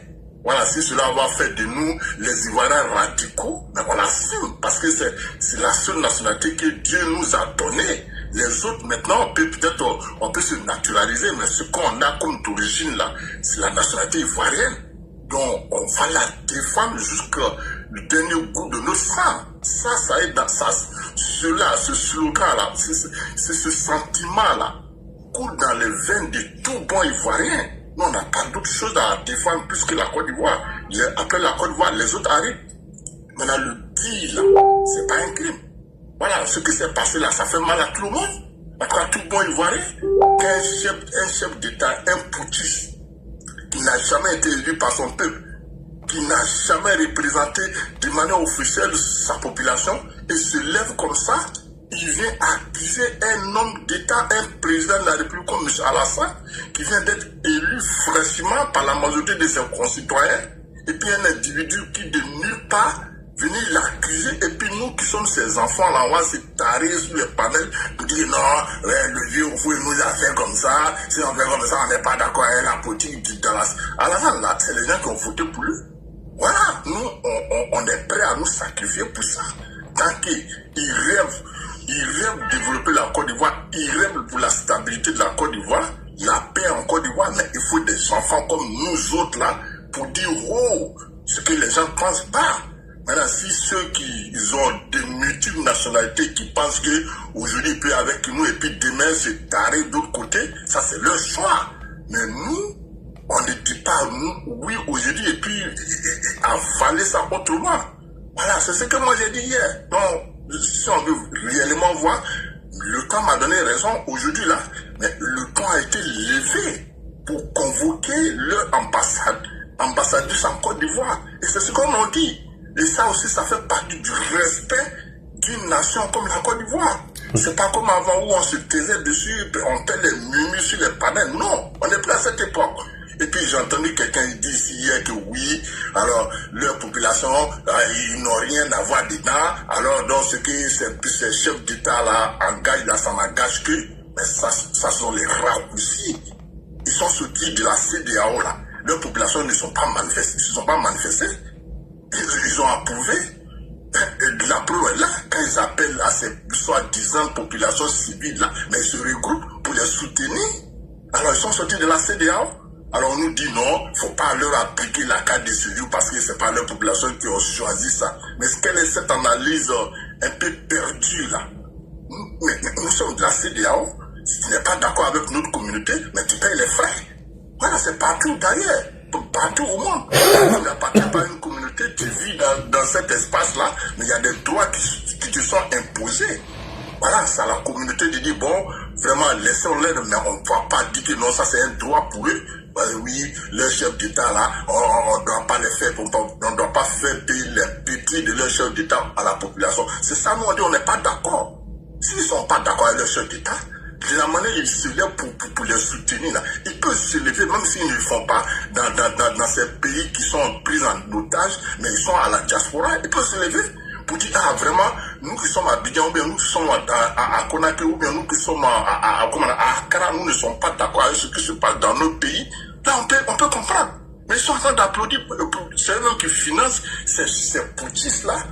Alors nous qui sommes frustrés par ces actions-là, et puis on voit des gens tourner de panel à panel pour essayer de justifier ça. C'est ça qu'on n'est pas d'accord. Là, moi, je n'ai rien à voir, je n'ai rien contre toi. Tu as été toujours là pour défendre la Côte d'Ivoire et le président. Ça, la personne ne peut contester cela. Mais ce que moi je pourrais te dire, il faut faire très attention à certaines amitiés circonstancielles. Ça arrive là-bas, frère, toi aussi. On est tous RHDP, frère. Voilà. Donc, moi, tu vois, moi j'aurais d'écouter les gens qui sont de gauche à droite. Et puis après, quand on leur demande de faire la conclusion, ils ont du mal à donner une conclusion. Quand tu n'es pas d'accord avec l'introduction de la carte de séjour, et à la fin, tu dis oui, je veux la carte de séjour. Mais tu veux quoi au juste? Nous, on n'est pas contre l'étranger. Nous sommes à l'étranger. Alors, on est obligé de respecter leurs lois. Et c'est ce qui fait leur pays. Maintenant, si sur nous, maintenant, on dit vraiment, il faut recadrer les choses. On ne va pas chasser les étrangers. Mais comme la Côte d'Ivoire aujourd'hui, ceux-là, ils condamnent le pays comme une poubelle, ce n'est pas une poubelle. Voilà, on a fait passeport pour laisser tout le monde venir se défendre. Mais ça vient aussi avec le respect des citoyens de ce pays. Le dit, si c'est là, on peut écouter qu'on te traite d'être radical, mais c'est pas humain, c'est pas reconnaissant. Voilà, donc, j'ai pas trop de choses à dire. En tout cas, je suis d'accord avec la position du gouvernement actuellement dans cette affaire. Il faudrait qu'ils appuient là où ça fait mal. La Côte d'Ivoire mérite le respect, comme d'ailleurs, tous les pays aussi, on demande aussi le respect. C'est la responsabilité. Ça c'est clair. Moi je l'ai vu comme ça sans mener enquête et rien. Dans les quelques secondes qui ont suivi l'attaque, alors c'est Alassane qui est à la base. C'est manque de respect. Voilà. Et ça là, nous on exprime nos mécontentements et on voit d'autres venir nous insulter en plus de cela. Mais ça fait mal. Voilà, c'est ce que j'avais à dire là. En tout cas, Je salue en tout cas la prise de décision aujourd'hui par rapport à cette affaire de convocation de leur ambassadrice ou d'un ambassadeur en Côte d'Ivoire. Là. Vraiment, j'ai beaucoup aimé. C'est ce que j'avais à dire là. Et merci beaucoup toujours pour ton combat. C'est pour ça qu'on a affiché ici. Hein. Voilà, chaque fois quand que ce soit Facebook ou quoi, dès que tu es là, on laisse tout, on vient s'accrocher. Parce que tu es vrai. Tu es dans la vérité. Voilà. Mais par moment, il y a d'autres qui essaient de te dérouler un peu de tes objectifs. Là, c'est ce que nous on combat. Merci beaucoup, mon frère. Je fais mon micro. Alors, on va rapidement avec Commando Invisible. Bonsoir. Élément en train de manger. Commando Invisible, bonsoir. Bonsoir, Ladi. Comment vas-tu, vaillant soldat? Je vais bien. Et toi, vaillant soldat, comment vas-tu? Je suis à mon poste. Allez là, il y a le Gaou là qui a essayé de déclencher quelque chose à l'attaque actuellement. Oui, Daniel Kava vient de nous donner les mots. On a l'attaque. On va pas laisser Gianni. On a dû jusqu'à la gare. Tu as bien raison. Tu as bien raison. En tout cas, bonsoir à tous les panélistes. Hein. C'est vrai que depuis quelques heures, l'inculte au pouvoir au Niger, le chef de la junte militaire nigériane, a dégainé. Donc il est normal que nous répondons aux injures qu'il a proférées à l'encontre de notre fétiche. C'est tout à fait normal. En tout cas, merci à toi, Ladi. Merci pour le travail que tu fais. Merci donc aux panélistes. Hein. Merci à tout le monde. Bonsoir à tout le monde. Et encore une fois, nous avons fini nos élections présidentielles. Nous avons fini nos élections législatives. Et jaloux de notre succès par rapport à ces différentes étapes-là, démocratiques, politiques, très importantes pour l'image de la Côte d'Ivoire, il fallait que trouve une occasion encore pour salir notre pays, pour salir notre président. Alors, est-ce que nous devons nous asseoir, écouter les insanités de Yibé Kakao, les bêtises de Goïta, ou encore les jérémiades et les âneries de Tiani, le général de Rugy? Non, nous devons réagir et nous réagissons pour la Côte d'Ivoire. Le général Rugy. Pour nos petits frères, nous réagissons par rapport à notre passé. Il a fallu que l'AES voie le jour pour qu'un pays comme le Niger aujourd'hui ose s'attaquer à la Côte d'Ivoire. En aucun cas, tu aurais donné des mines de diamants au Niger ou encore à Tchani hier, il n'aurait eu ce kilo-là. Mais c'est justement parce que l'AES existe aujourd'hui, parce qu'au sein de l'AES, nous avons un enfant égaré, un enfant maudit. Donc fier de cela, Tchani peut se permettre de dire beaucoup de choses sur la Côte d'Ivoire. Le drapeau de la Côte d'Ivoire est identique à celui du Niger, à la différence que les couleurs du Niger sont à la verticale, à l'horizontale, et celle de la Côte d'Ivoire à la verticale. Et à la différence encore que celui du Niger, il y a une étoile au milieu. C'est Oufouette Boigny qui a exigé ça de Amani Diori. Et le Niger a changé la disposition de ses couleurs, les a mises à la verticale et a mis une étoile au milieu. Sinon, à la base, le premier drapeau du Niger avait quasiment les mêmes dispositions que celle de la Côte d'Ivoire. Pour dire que ce sont des pays qui nous obéissaient. Ce sont des pays qui marchaient dans nos mains. Ce sont des pays qui nous doivent beaucoup, qui nous doivent énormément. Hélas, l'histoire est passée par là. Hélas, les nageurs à nos troupes sont passés par là. Hélas, les manipulateurs sont passés par là, qui ont élu domicile au Niger au lendemain de leur demande de quitter la France. Je fais allusion à ce Guillaume qui a atterri au Niger au lendemain de l'exigence des autorités françaises en lui demandant de quitter la France. Le pays où il a mis ses petits pieds, le Sénégal de Kofiko, il a mis ses pieds au Niger. Et depuis ce jour-là, les choses ne sont pas trop arrangées entre le Niger et la Côte d'Ivoire.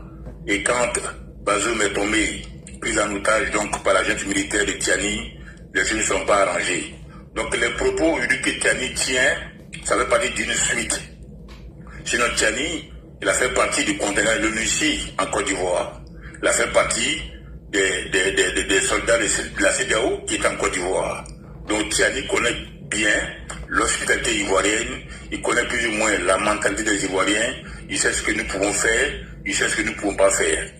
Mais si aujourd'hui cet homme-là, il s'arrête sur ces deux gonades, avec une prononciation comme s'il était alcoolisé, pour parler de rugir contre la Côte d'Ivoire, c'est qu'il y a quelqu'un derrière lui, il y a quelqu'un dans son dos qui lui souffle à l'oreille. Il y a quelqu'un qui lui dit vas-y, il ne va pas répondre, vas-y, il ne fera rien, continue de menacer la Côte d'Ivoire. Mais cette communication de Tiani, elle nous a fait passer à côté de l'essentiel. Parce que pour moi, l'essentiel, ce n'est pas ce qui s'est passé au Niger. C'est le fait que Yves Kakao a dissous les partis politiques au Burkina Faso.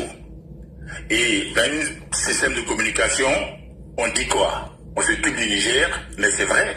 Yves Kakao, n'oubliez pas que devant le journaliste camerounais Gilles Domché, Yves Kakao s'intéressait à nos élections récemment. Il parlait de politique récemment. Il disait que nos élections sont des élections à risque. Pour qu'il y ait élection dans un pays, il faut qu'il y ait des partis politiques. Pour qu'il parle justement de coup d'État constitutionnel, il faut qu'il y ait des partis politiques. Mais contre toute attente, au moment où on était concentré sur le Niger, celui-là encore, ce Loubar au pouvoir, ce gangster au pouvoir, ce hibou au pouvoir, a dissous les partis politiques au nom d'une quelconque souveraineté. Et ça s'est passé entre les mailles de la défilée, ni vu ni connu. Mais en temps et en heure, il faudra revenir sur cette histoire de la dissolution des partis politiques au Burkina. Autrement dit, s'ils dissolvent les partis politiques dans les pays, donc ils n'ont pas de leçons de démocratie à nous donner. Et en cela, nous allons nous adresser à nos opposants qui en interne collaborent avec les pays de l'AIS pour leur dire que désormais, dans ces pays-là, il n'y a plus de partis politiques. Donc si vous appuyez sur eux, autant les rejoindre ici et maintenant. Alors ceci dit, Tiani a dit que la France de Macron, Talon et la Côte d'Ivoire sont à la base de ce qui est arrivé à l'aéroport de Niamey. Bon, on nous apprend qu'il y a un groupe terroriste qui a revendiqué l'attaque. Soit. Mais nous sommes dotés d'un esprit et toujours l'esprit il est en mouvement. On s'interroge. Et à titre personnel, moi je m'interroge. Pourquoi attaquer l'aéroport de Niamey? Première question. Pourquoi ne pas avoir attendu les résultats de l'attaque et tout de suite monter au créneau? Est-ce que c'était une communication qui était préméditée? Pourquoi les attaques ont lieu à partir de minuit, où on sait que dans ces pays-là, il y a moins de monde dans les rues? Pourquoi? Qu'est-ce que ça cache? Parce que ceux à qui ils ont affaire, ce ne sont pas des gens qui ont des états d'âme. Donc ils peuvent attaquer des jours comme des nuits, on est d'accord. Mais pourquoi c'est la nuit ils attaquent et puis ils ne vont pas plus loin que l'aéroport? Bon, on attendait un petit peu, jusqu'à présent encore, on attend les résultats, les enquêtes, pour voir plus ou moins le tenant et les aboutissants de cette attaque.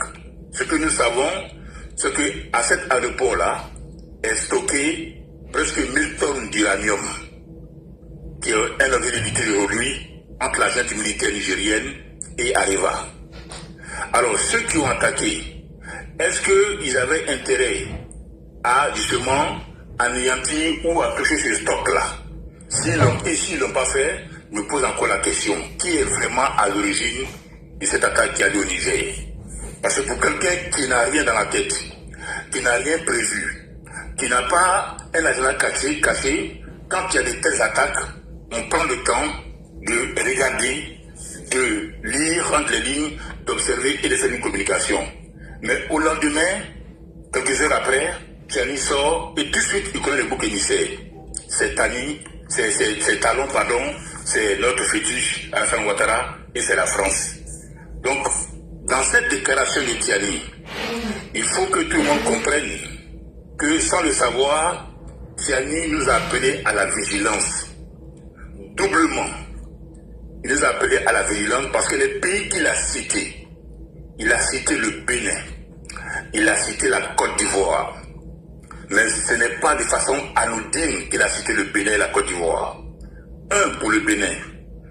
Jusqu'à présent encore, les idéologues de l'AUS, les comploteurs de l'AUS envisagent de déstabiliser le Bénin. Ils n'ont pas renoncé à leur coup d'État militaire au Bénin. Il ne faudra pas qu'on perde de vue cette réalité pour le Bénin.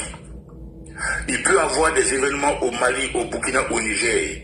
Cela ne va pas les empêcher de mettre en évidence, de mettre en pratique, d'exercer ce pouvoir qui se sont donnés de déstabiliser le Bénin. Et si Tiani, sans preuve, aujourd'hui, parle du Bénin, c'est qu'ils ont une idée pour le Bénin. Ils ont échoué une fois 7, mais comme on dit, la bêtise insiste toujours. Ils vont revenir encore au Bénin. Ils vont essayer encore de déstabiliser le Bénin. Et c'est en cela que nous avons demandé aux chefs de la CEDEAO, au chef d'État de la CEDEAO, de mettre en place une force militaire mixte à Cotonou. Parce qu'on apprend que Tiani avait installé une force militaire mixte au Niger, à l'aéroport, composée notamment de soldats burkinabés. En retour de ce qui s'est passé au Bénin il y a quelques mois, en retour à ce qui se passe encore aujourd'hui, il faut que la CEDEAO installe une force militaire mixte composée de soldats ghanéens, ivoiriens, nigériens aux portes de Cotonou. C'est important parce que la position stratégique de Cotonou fait que pour pouvoir avoir un large accès à la mer, il faut que l'AES s'empare du Bénin. D'autant plus que le Togo déjà joue leur jeu. Pour avoir un large accès au littoral de l'océan Atlantique, il faut qu'ils prennent le Bénin. Et c'est important, nous insistons là-dessus, parce que quand Tiani accuse le Bénin, c'est pas une accusation qui tombe du ciel. Effectivement. Dans son inconscient, il est en train de nous dire ici que le Bénin reste une cible pour l'AES. Le Bénin reste une cible pour l'AES. Une force militaire de la CEDEAO est plus que nécessaire à Cotonou. Cette force nécessaire, nous le rappelons, permettra au Nigeria de suivre ses frontières avec le Niger. Elle permettra au Bénin de suivre sa frontière avec le Togo, le pays gris, le pays traite par excellence, comme certaines gens sur panel. Elle permettra également au Ghana de surveiller sa frontière avec le Burkina Faso. Elle permettra à la Côte d'Ivoire d'être vigilante par rapport à sa frontière sur le Mali. Donc la présence ou la mise sur pied d'une telle force militaire à l'image de l'OTAN est plus que nécessaire, est plus que important. Il ne faut pas négliger cet aspect-là, parce que si jamais, par mégarde, par négligence, le Bénin tombait dans l'escarcelle de l'AES, je vous dis que ça sera comme un château de cartes.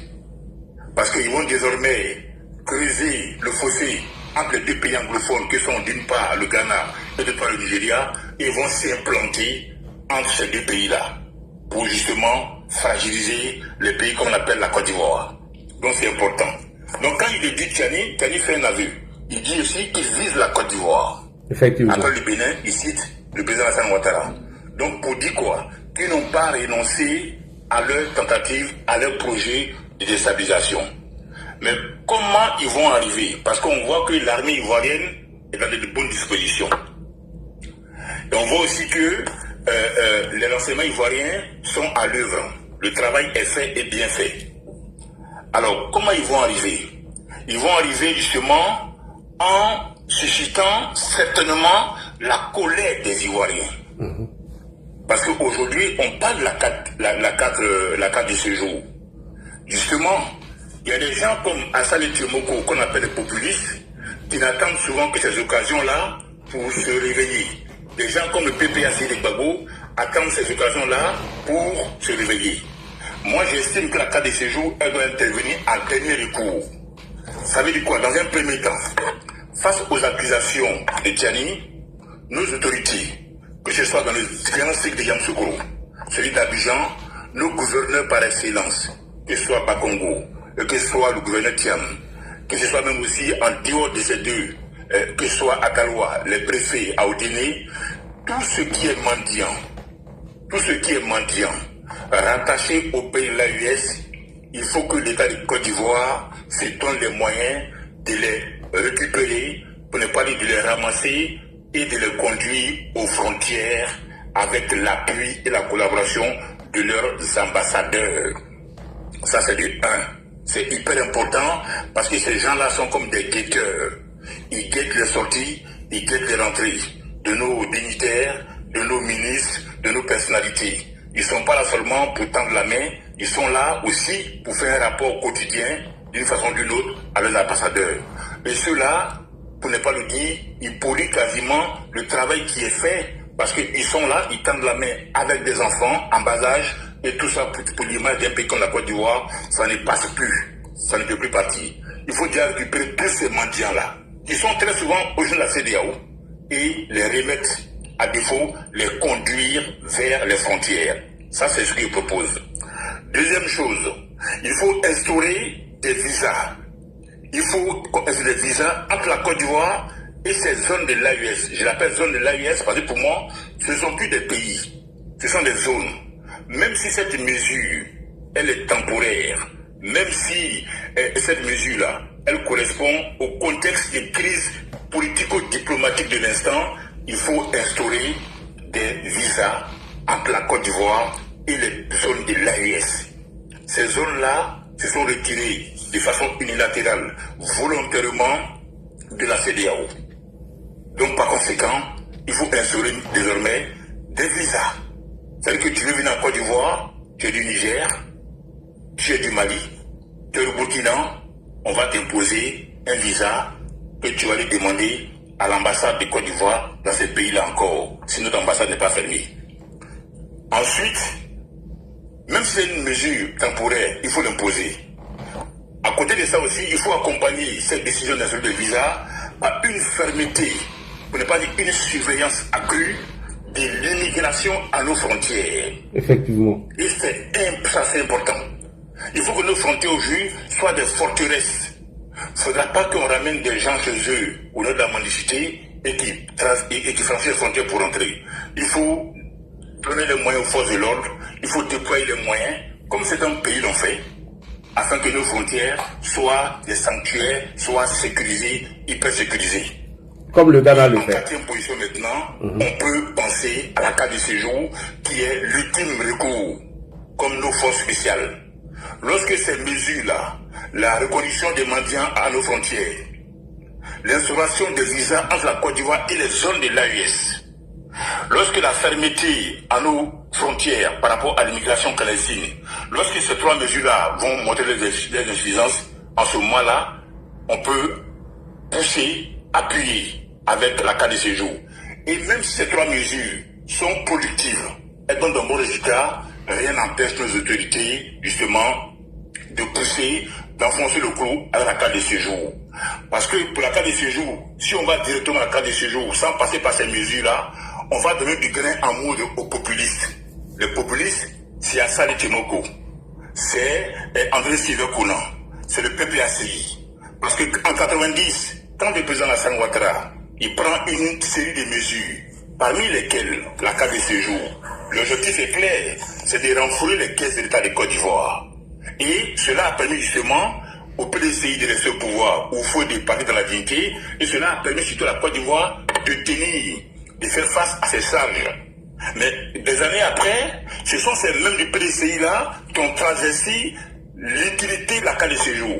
Un parti néo-fasciste, tribaliste à souhait, nationaliste comme le FPI, a eu le culot de traverser même l'utilité de la carte de séjour, alors qu'elle avait un but bien précis, c'était de renflouer les caisses de l'État. Donc, conjoncture, problème financier. Aujourd'hui, s'il n'y a pas de problème financier, il y a un autre problème qui se pose. C'est un problème aujourd'hui d'immigration, c'est un problème politique, c'est un problème diplomatique. Donc, l'urgence qui a prévalu en 90-93, c'est la même urgence aujourd'hui qui se pose à nous par rapport aux menaces dont nous sommes victimes. Par rapport aux menaces qu'on entend même des hautes autorités des zones de l'AES. On l'entend matin, midi et soir. Ils se cachent même plus pour nous menacer. Et sur certains panels, il y a des gens même qui appellent, des personnes se disant ressortissants de ces pays-là, de ces zones-là, qui appellent et qui disent « Je suis à Bobo, je suis à Dabo, je suis à San Pedro, vous ne pouvez rien me faire, la Côte d'Ivoire c'est pour nous ». Donc face maintenant à cette menace, Tout comme en 90, 91, 91, 90, 93, on avait aussi un problème sérieux financier. Aujourd'hui aussi, à défaut d'avoir ce problème financier, on a un problème de suivi aujourd'hui. Un problème sécuritaire. Un problème sécuritaire devant cette menace-là que la Russie, via l'AES, fait planer sur la Côte d'Ivoire. Donc il ne faudra pas qu'on hésite. L'état d'âme, c'est fini. La compassion qui est en réalité la passion des cons, mettons de côté. Tout ce qui est mendiant en Carrefour, Abidjan, Yamsoukro, Darwa, San Pedro, Grand Péré, peu importe, ceux-là déjà, il faut que leurs ambassadeurs viennent les récupérer. À défaut de le faire, l'État de Côte d'Ivoire, qui est une puissance sous-régionale, une puissance qui compte aujourd'hui en Afrique, doit se donner les moyens de récupérer ces gens-là, les envoyer aux frontières. Ensuite, instaurer le visa. Ils sont sur la CEDEAO, donc désormais, on va s'asseoir sur la liberté des mouvements et des biens. C'est pas grave, mais il faut que désormais qu'ils aient des visas. Ils font partie de l'AES, ils aient des visas pour entrer en Côte d'Ivoire. Et ces visas-là, doivent avoir un délai. Lorsque ce délai-là est caduc, est dépassé, il faut qu'ils rentrent dans leur pays. Et ensuite, il faut que nos autorités soient fermes à nos frontières. Très fermes. Ce qui s'est passé récemment est la preuve d'un certain relâchement. Il faut que nos autorités tapent dur, comme fait, à nos frontières. Et en quatrième position, ne pas hésiter donc à instaurer la carte de séjour. Et la déclaration de Tiani, pour finir la vie avant de tirer mon frère à main, c'est un avis comme ça. Pour savoir, la demande et parce que les choses là contre moi. Il a demandé à soutenir la capacité de l'État contre le Togo, contre le Bénin. Aujourd'hui, à cause du Bénin, il a montré que les choses ça le l'État à c'est le confirmer ensemble, mais ça compte. Mais bien pour moi, c'est un aveu qui fait. Il a dit que Tikiri, ambassadeur de Congo, et a atterri, le premier pays où il a atterri, c'est le Niger. Donc le Niger a bel et bien soutenu la tentative de coup d'État qu'il y a eu au Bénin. Et aussi, c'est un aveu de complicité du Togo, comme nous l'avons rappelé, parce qu'aujourd'hui, il a accusé tous les pays, mais n'a pas accusé le Togo. Comment ça se fait? Pourquoi il n'a pas accusé le Togo? Ça veut dire que le Togo a des liens très proches avec l'AES, avec les jeunes militaires. Et encore, la complicité du Togo dans ce qui s'est passé au Bénin, désormais, ne fait l'homme d'aucun doute. Ne fait l'homme d'aucun doute. Donc, je vais tirer mon frère à main. Effectivement. Parce que certains ont dit qu'il a effectué même des voyages en Russie. C'est suite à cela qu'il y a eu l'attaque même du Bénin. Donc c'est... Exactement, oui. Ok. Donc je vais laisser la parole aux autres en tirant mon frère à main et en te remerciant. Merci beaucoup, commandant invisible. Merci. Chères autorités, c'est vrai que vous, souvent il y a des choses que vous ne voulez pas appliquer. Voici la vie des Ivoiriens, la carte de séjour. Tout le monde en parle. Le Ghana s'est fait respecter. Ça, il faut le dire. Ils n'ont pas qu'à même d'attaquer le Ghana. Ibé connaît, quand il fait une déclaration vis-à-vis du Ghana, les Ghanéens ne se pressent pas. Ils ramassent des gars et puis les jettent eux tous là-bas. Le Ghana n'est pas d'amusement. Le Ghana se fait respecter. Tous ces pays de l'AES là, ils ont peur d'attaquer le Ghana. Quand Nana Akufo-Addo a fait une déclaration pour dire que Ibé avait signé un contrat avec la Russie, quand il a convoqué l'ambassadeur du Ghana au Burkina Faso, eux aussi ont convoqué l'ambassadeur du Burkina Faso au Ghana là-bas. Eux rigolent pas, eux. Hein? Eux rigolent pas. Ils ont la chance que c'est Addo qui est là. Si c'est Gbagbo là, il y a longtemps, mais vous avez déjà arrêté tout ça. Sonko, tu es prêt? Si Sonko n'est pas encore prêt, dans le cas nous fait signe, il y a Khalid qui est monté, il y a Élément qui est là, il y a notre soeur qui vient de monter, il y a une dame qui vient de monter, tout ça. Ouais, bonsoir, Laï. Bonsoir, Élément. Ouais, on y va. Tiens, on dit là, Gawa là. Non, mais là, moi et toi, on est resté en petit panel avant, on a vu dedans. Ah. On est resté là-bas, on a vu, dès que le truc ça a commencé, le premier a commencé, qui a commencé la communication, c'était les gars de Soro. Oui, merci beaucoup. Voilà, donc on est resté directement, on dit, ouais, on a vu que c'est eux tous sont sortis en même temps ensemble. Oui. Eux tous sont sortis ensemble, là. Tu sais que ça, c'est un mouvement comme ce qu'on a dit. Tant que Soro est dans, c'est-à-dire que c'est mon tabelle là qui est toujours dans le couloir là. Un vagabond, quelqu'un qui ça fait combien d'années il ne travaille pas? En tout cas. Un vagabond, Soro, un gars comme Soro. C'est-à-dire qu'un putschiste, quelqu'un qui se réjouit de la mort des gens. Un gars comme Soro, comme ça, lui, c'est-à-dire que lui, il n'a pas le droit de vivre. Parce que lui-même, quand il voit la mort de quelqu'un, lui-même est content. Il te dit comment eux-mêmes ils ont fait tout le... C'est-à-dire que ces gens de trucs, quand on a vu, c'est-à-dire que tu as déjà tout dit, dans quand tu peux t'attendre à faire ton truc. Parce qu'en fait, à la fin, le gars même là, Tiani la même là, avec son temps rouge, un mangeur de cola rouge, et tous ces dents là même sont gâtés. Hein? C'est-à-dire qu'on savait ça depuis la dernière fois. Non, depuis la dernière fois, on savait. Non, tu sais, quand on était sur ton live, on a dit. Oui. On dit, nous, maintenant, c'est d'ici demain matin, on a quelqu'un, il n'a même pas réfléchi 2 fois. Dès que le truc s'est passé directement, ça n'a même pas fait quelqu'un, c'est le président qui sort. Et puis il parle même, ça dit que directement, tu sais que c'est quelqu'un qui était déjà envoyé. Il n'est pas venu sur la liste, lui là, il était envoyé. Donc, il était envoyé par Sorojam. Ah oui. Voilà. Donc, il était envoyé par Sorojam. Quand il vient directement, il dit non, il parle de la France, il parle de Bénin, il parle des trucs de la Côte d'Ivoire. Mais nous, on sait depuis fort longtemps, c'est ce que le commandant vient de dire tout de suite. Ça dit, c'est un mouvement, on vient de nous signaler. Ça nous fait croire que c'est un mouvement, il faut qu'on fasse attention à ces gens-là. Parce que ce qui était caché là, eux-mêmes, ils vont de coup ça.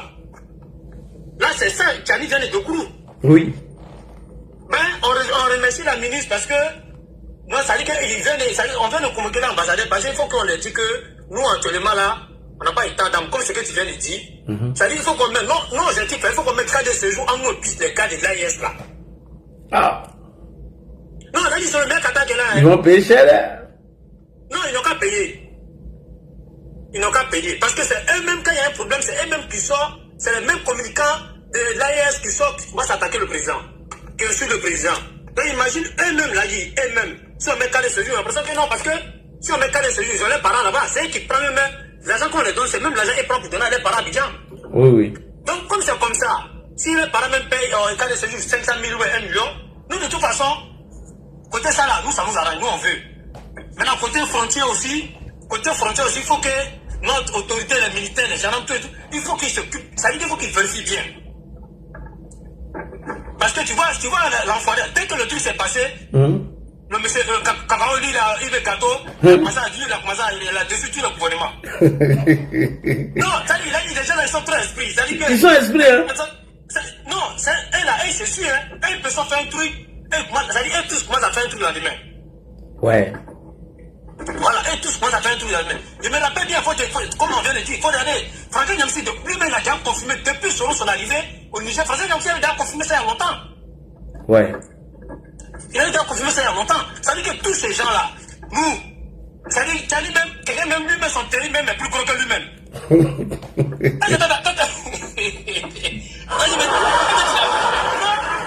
Non, ça veut dire que le journaliste même, il y a l'impression que le journaliste même, tout ce qu'il peut faire, c'est pour filmer qui est en haut. Il ne peut pas filmer en bas.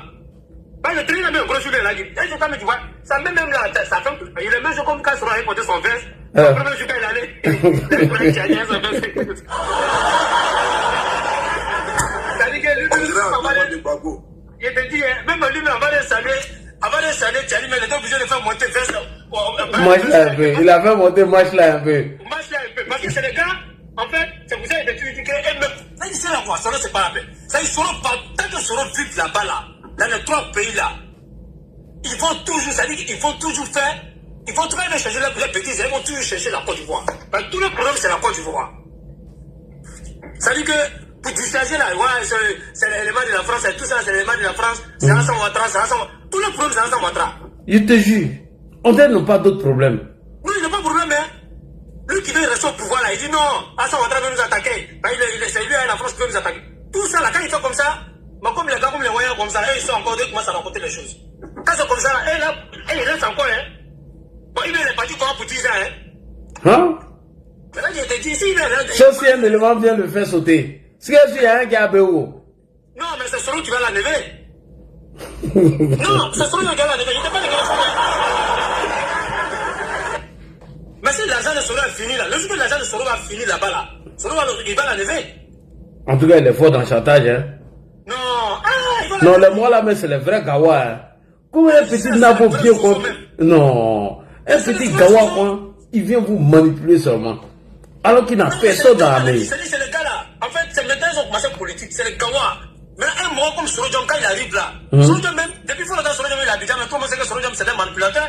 Oui. Il a tout manipulé, même quand il est parti à Rébellion, toi, mais tu sais, il a pris tous les fessis pour aller là-bas. Voilà, son bureau était composé que des fessis. Tous c'était ses gars. Tous c'était ses gars. Mais ça ne peut pas croire qu'au bout de temps, il avait trouvé au combat des gens, il s'est jeté déjà, il a deux promoteurs de ça. Je te jure, un tornini. Voilà, un tornini, lui c'est comme ça. Ça vous a été dit là, maintenant il a dit où il est actuellement là. Sorodium même, il n'a plus l'habit à porter parce qu'il n'y a pas son habit, hein. Ah ouais, habit de Soloba. Mais Soloba, lui il a quoi alcool, lui il a son truc de 1,50 € là. Son truc de 1,50 € là. Ça veut que lui c'est tous ses habits là, son gros, ça ne peut pas aller sur Soro. Non, ça ne peut pas aller sur Soro. Donc c'est le truc, c'est les gars là. Il faut que, ça dit que Tchani, ce qu'il est là fait là. Là, mais il faut qu'on en ait dans ses yeux. En tout cas. Mais tu sais que c'est bien, là, il y a toutes choses. Par exemple, on ne parlait plus. Quand il y a une attaque, un autre pays nous attaque, ou soit les gens nous attaquent, le président ne parlait pas, il y a pas, même les ministres, personne ne passe pour parler, on ne convoque pas les ambassadeurs, chacun était dans son coin. On fait comme il n'y a rien, comme le président ne parle pas, bon, nous aussi, c'est, voilà, il n'y a que toi seulement qui sort, qui essaie de les embrouiller un peu pour eux-mêmes perdre la route. Mais là, maintenant, s'il y a un mouvement qu'on appelle les ambassadeurs pour parler avec eux, vous dites que non, on saisit tous les ambassadeurs là. Là, ils vont changer. Pourquoi ils ne mettent pas qu'un aussi Ghana?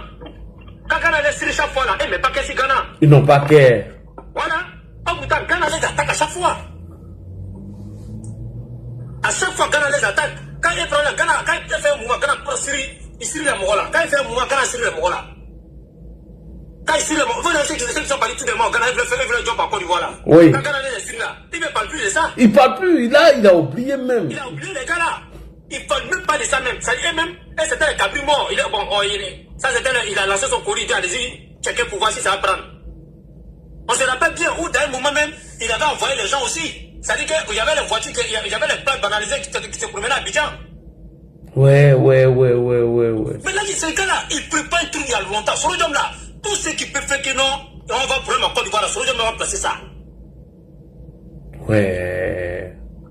Mais Soro ne peut pas changer la vie. Lui là, ça dit qu'il ne peut pas changer. Si on ne fait pas attention aussi à ces gars-là. Mais c'est pour ça que tu dis que ce n'est pas un vrai Sénifo. Moi, je t'ai toujours dit ça. Non, Soro, mais il ne ressemble pas à un vrai Sénifo même. C'est pas un Sénifo là, celui même, chez lui là-bas, Soro n'a pas de maison là-bas. Ouais, à faire que là-dedans. Voilà, il n'a pas de maison à faire que. Tout le monde sait que Soro là-bas. On dit que c'est un enfant qui est né là-bas, mais il était devenu Premier ministre, président de l'Assemblée nationale, il n'a jamais une maison là-bas. À part maison qu'il a volé à Abidjan là. Voilà. Pour Abidjan, il parle. Sinon, il a la maison au Burkina. Et Soro n'a pas de maison au Burkina. Soro a la maison au Burkina. Donc, ça me fait croire que Soro, à la base, à la base, même Soro, c'est pas ce qu'il faut. Et puis, Soro, il a toujours deux côtés. Non, c'est que Soro, c'est un moi. Il a deux côtés. Mais il y a des trucs qu'on ne peut pas tout dire. Mais sinon, normalement, non, il ne faut pas tout dire. Voilà. Donc, ces gars-là, ça dit que. On va Soro, on va nous traquer. Même à la base là, c'est Soro même qui va enlever tous les boutistes là. Moi je te parle de quelque chose. Lui qui va proposer bonne chose. Là, je te jure, que c'est lui qui va proposer bon maïma à le gars là. Il va chicoter la personne. Lui là, lui qui propose bon maïma pour dire que l'on va être bon temps. Bon, de toute façon, s'il n'est pas président là-bas, par exemple, on dit qu'il n'a pas la nationalité, mais il est premier ministre. On peut le nommer premier ministre, hein. Bah, essayez de le nommer passeport diplomatique, on peut le nommer premier ministre là-bas. Parce que sinon, quand il est quitté en Russie là, il n'est pas venu à CDA. Tous les pays là, il n'est pas parti là-bas. Il connaît. Directement chez les militaires. Ouais, il est allé chez les militaires, il connaît. Voilà, c'est son ami, c'est ses amis qui sont les militaires. Bah, lui-même, c'est quelqu'un qui est né dans Ham. En tout cas, il est Mourfa. Tous les faux mouvements, les machettes, les faux trucs qui sont venus dans l'université, il était dans tout. Son pied dans tout. Tous les guet-apens là, son pied dans tout. Tout. C'est un faux élément. Voilà, donc ces cas-là, il faut qu'on réagisse. Puis ça dit que là, on prie Dieu que non, ça dit que lui là même là, nous on ne fait pas ça moi, mais nous on veut que lui-même là, son diminué va le laisser, lui seul va marcher pour venir à la frontière, va traverser. Bâtard, ce jour-là on fait. Oui, voilà, donc c'est ça qui sera notre truc, c'est ça qui sera nos chances. Lui seul, il va venir, il va, ça dit que ça va le laisser, il va penser que non, il est toujours au Niger, en frontière de Niger au Burkina, il est là marché, oh putain, il est déjà rentré en Côte d'Ivoire sans se rendre compte. C'est là maintenant, on va le tuer à mettre à Tchakouma, et puis c'est fini.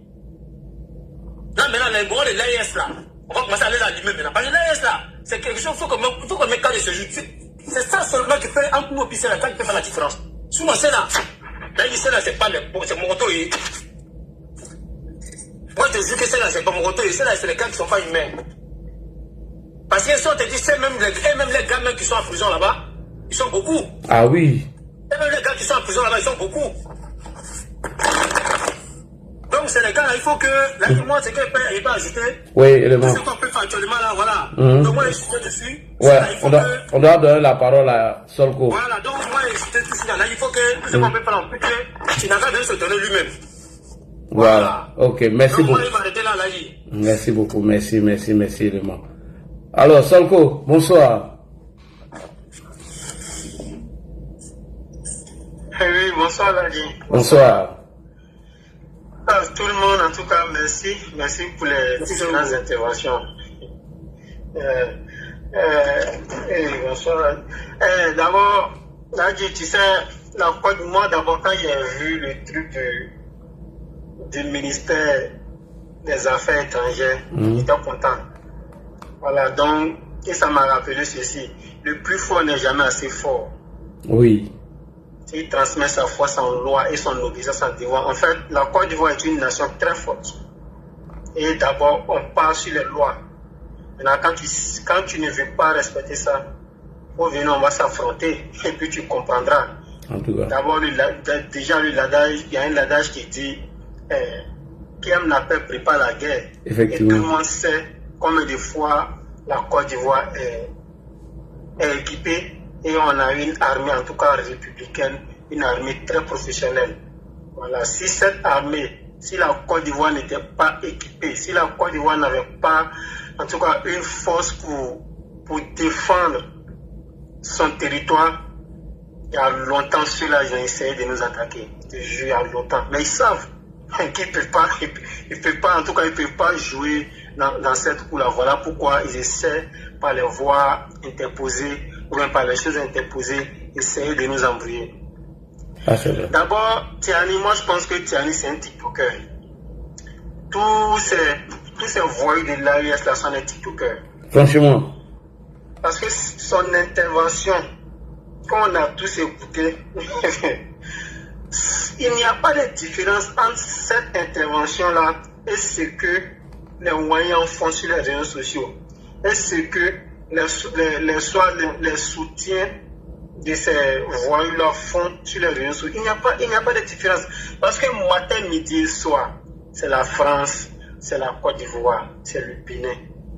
Et c'est le même récit qu'il est venu faire. La France qui a des milliers de kilomètres. La Côte d'Ivoire qui n'est pas très proche de toi. Voilà les pays que tu accuses pour masquer en quelque sorte son échec. Si la France doit envoyer des mercenaires, lui, il est sûr qu'il va rester au pouvoir. Si la France est prête à lui l'enlever, il est sûr qu'il va rester. Non, qu'on arrête de se blaguer. Aujourd'hui, nous sommes dans un monde où c'est le plus fort, en tout cas, qui règne. Et puis le monde là, en tout cas, ceux qui ne savent pas, le monde est divisé. Il y a deux blocs. Il y a deux blocs, hein. Voilà, soit il y a deux blocs. Soit tu es là, soit tu es là, soit tu es là.